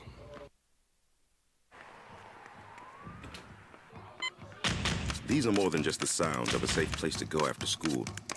These are the sounds of interest being ignited and of mentors making an impact. At Boys and Girls Clubs, we don't do just one thing. We do whatever it takes to meet the needs of every kid who comes through those doors. Because whatever it takes is what it takes to build great futures. Great futures start here. Don't sacrifice quality of flavor when you're in a hurry. Golden Pride offers ribs, fried chicken, green and red chili breakfast burritos, and Frontier Cinnabons. 4 great locations, or visit us online at goldenpride@abq.com. Golden Pride Barbecue Chicken and Ribs, proud supporter of ProView Sports Network.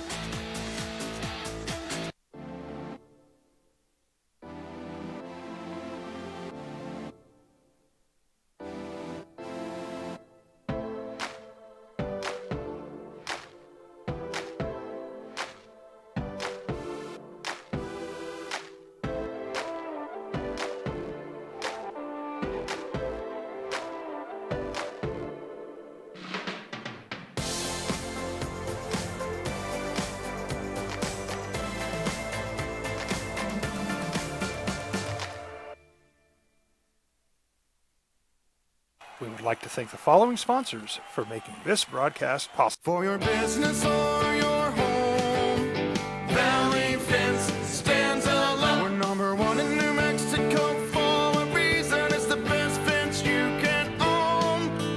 Proudly serving New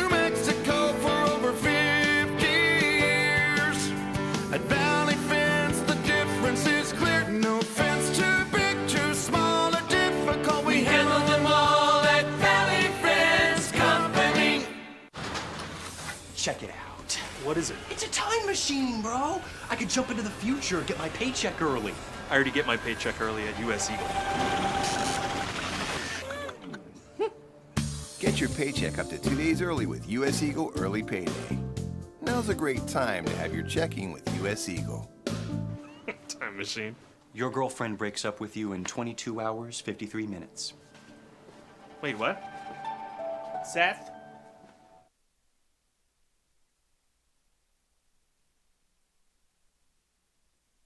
We would like to thank the following sponsors for making this broadcast possible. We fight the battles no one hears about. We drop into the middle of firefights to rescue others. And act as one-man air traffic control towers. We're the ones who go before all others.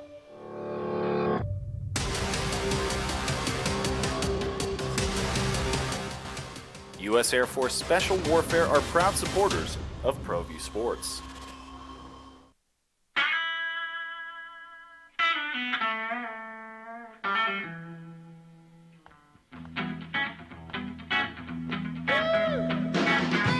Sports Animal. Text line says, you mean there are only 49 better quarterbacks out there according to one insignificant individual's opinion? Get out. Yeah, that's what I mean. Yeah. Yeah. If your quarterback was on there, you'd feel pretty good about it, right? Diego Pavia, the Aggie quarterback, was listed 50th on the top 50 quarterbacks returning in college football. Well, that's what Big Game Boomer does. I believe to stir the pot. I believe it was the only one in his league. Kind of mean, but insignificant. Yeah, it's kind of mean, but Not bad. Top 50 out of 131. I mean, top third, right? 50. I mean, kind of not even top third. Oh, look. Should I not have read it? Should I not have told you? No, that's what they do. That's what they do. That's what they do. Now, looking at the Mountain West next year, it's fascinating because I just ran down the list of potential number one quarterbacks. Yeah. Everybody's got new quarterbacks, right? Colorado State ran through like 3 or 4 of them, as did Nevada, right? What do you got? Tell me. Oh, no, I'm interested because Air Force is going to have a brand new quarterback. Is it next month yet? We're going to Vegas. July. That's 2 months. All right. Air Force has a new quarterback. So I don't even know who the leader in the clubhouse would be for them. Boise State, Taylon Green, figure he's the leader in the clubhouse. And real good athlete. Clay Millen, Colorado State. He played a little bit last year. Could he win the job? We'll see. Logan Fife is a holdover for Fresno State. Hawaii has an open competition. Nevada, you'd probably be Shane Illingworth, leader in the clubhouse. Lobos, Dylan Hopkins. Mm-hmm. Transfer coming in. San Diego State. Maiden, hold on to that. I think he does. Jalen Maiden. That's the guy that they made a quarterback. He was recruited as a quarterback, was a defensive back, and they brought him back to quarterback out of desperation, and he played pretty well. Best quarterback comeback, Chevin Cordero, San Jose State. UNLV, Doug Brumfield. We've seen how good he can be. He's healthy. He's terrific. When he's healthy. He's terrific. Friel backing him up. Cameron Friel backing him up. Utah State, Cooper Legas or Levi Williams. Levi Williams is a transfer from Wyoming. And then Wyoming has the Utah State transfer, Andrew Peasley. So they traded. And they got a transfer in Jaden Clemens as well.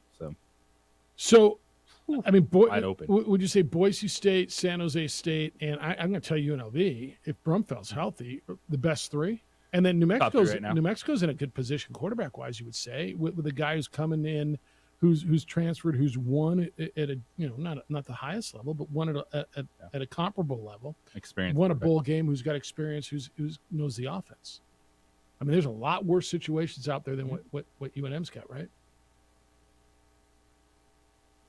Yes. Damn, dude. All right. Here's what people are gonna be talking about as you walk around today. They're gonna be talking about the Lakers beating the Warriors last night, 104-101. The guy named Lonnie Walker IV had 14 points in the final quarter to help the Lakers win. Steph Curry had 31. Heat were winners last night, 109-101 over the Knicks. So they have a 3-1 lead in their series, as do the Lakers over the Warriors. Tonight, you're going to get the Suns and Chicken Nuggets. They're 2-2. They're going back to Denver, as well as the Sixers and Celtics. That'll be in Massachusetts. Nikola Jokic got fined, not suspended, And you can talk about the league doing the right thing. People are going to be talking about Bob Huggins and what the West Virginia basketball coach said on a radio show in Cincinnati. His former, where he used to coach, he used a homophobic slur twice and then apologized for it. I was just walking the halls earlier today, and somebody said to me, he's not going to make it, right? And this is, I don't know. 69-year-old guy has been doing it for 40 years. You remembered for, when you hear the phrase, when people show you who they are, believe him. What are you supposed to believe? Did he just show you who he is, or did he show you who he was over the last 40 years? What do you believe? Who is he? Because that's where I'm always like, yeah, but what do you want? You want me to believe the latest, the one thing, the anomaly, the what am I supposed to believe? I think it will start with the whole counseling, potential suspension, and go for there for Huggins. So you think so? I'm going to wonder. Boy, I don't know if he's going to make it through. I wonder where West Virginia is. Were they just kind of going through the motions because that Hall of Fame coach Bob Huggins, will let him ride this out? And before this happened, that was just like, all right, we got a big time college basketball coach. Let's just go forward, regardless of getting like 500 in league. Still winning, still getting us to the NCAA tournament every year. I mean, there's right. They're still top 25 every year in West Virginia. So I'd lean towards that dude sticking around. Would you say that's the toughest job in that league? In the Big 12? Like now that Cincinnati, BYU, Central Florida, I mean, I would still say that's West Virginia's probably Morgantown, West Virginia, right? And Ames, Iowa, right? Iowa State and West Virginia would feel like the toughest spots in that league, right? I mean, Waco, Texas, but Baylor's got private school money, and it feels like it would be. I don't know. This is going to be. This is one of those when you're an administrator too. Like you get a phone call and it's like somebody just dropped a bucket of dump in your lap. You know what I mean? Like somebody just crapped all over your lap and you got to Don deal with it. Calipari would say the poop in the ice cream. Yeah. All of a sudden you got poop in your ice cream. And you got to pick around it. How do you clean that mess up? It's like why did I answer the phone today? Why on earth? What the hell? All right, who you like tonight? I know you're leaning Phoenix tonight over Denver, huh? Yes. Amory? Oh, man. I'm going Denver. So am I. Denver bounces back. It's a tough one. Boston, Philly. I guess it would just be Booker has to miss, right? No, I mean, is he going Dude for has scored 40 every 83 night? points the last 2 games, shooting 79% from the field. Yeah, is he going for 40 every night? It's just some point. Yes. I mean, maybe. Maybe. It would just be, he just happens to miss shots. That's where the Nuggets are at right now. Philly, Boston. 2-2 going back to Massachusetts. Who you like? Boston. Because they're at home? They'll make a play late. They will make a play late. They will Amory- get a shot off if they need to get a shot off. Amory, who you like? Uh-oh. You okay Leaving back in James there? Harden. Oh, man. I'm going. Celtics have to get it together. I'm going 76ers. Yeah, I'm on the Celtics. The Celtics are 7.5-point favorites tonight. Does that feel thick? Yes. Just how they've been playing, yes. Doesn't it? Well, the games have been pretty tight too, haven't they? All right, Jim Rome Show is next. The Herd with Colin Cowards after that. 2 Men On comes your way at 4, and I believe the Ice Tips are in Vegas this week. Is that where they're? Kobe. That comes your way after that. We're back tomorrow morning with award-winning radio. We'll start it at 7 a.m. Adrian looked good. Appreciate all the visual enhancements, the additions to the show. If you haven't seen the simulcast, might be worth it. Amory, great work. Thank you. Enjoy your day over in the big leagues. Thank you. Big day for you. Huge day. Enjoy it. Be good to each other, please. Have a great, safe Tuesday. Be kind, loving, caring, and sharing. We'll smell you tomorrow.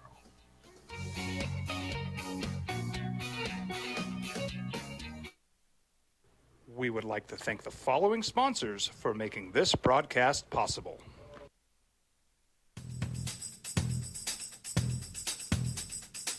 International Protective Services is a proud supporter of ProView Sports and New Mexico Youth Athletics. IPS provides residential and commercial security services in the Albuquerque metro area. For more info, please call 505-897-2420 or visit internationalprotectiveservice.com. We fight the battles no one hears about. We drop into the middle of firefights to rescue others. And act as one-man air traffic control towers. We're the ones who go before all others.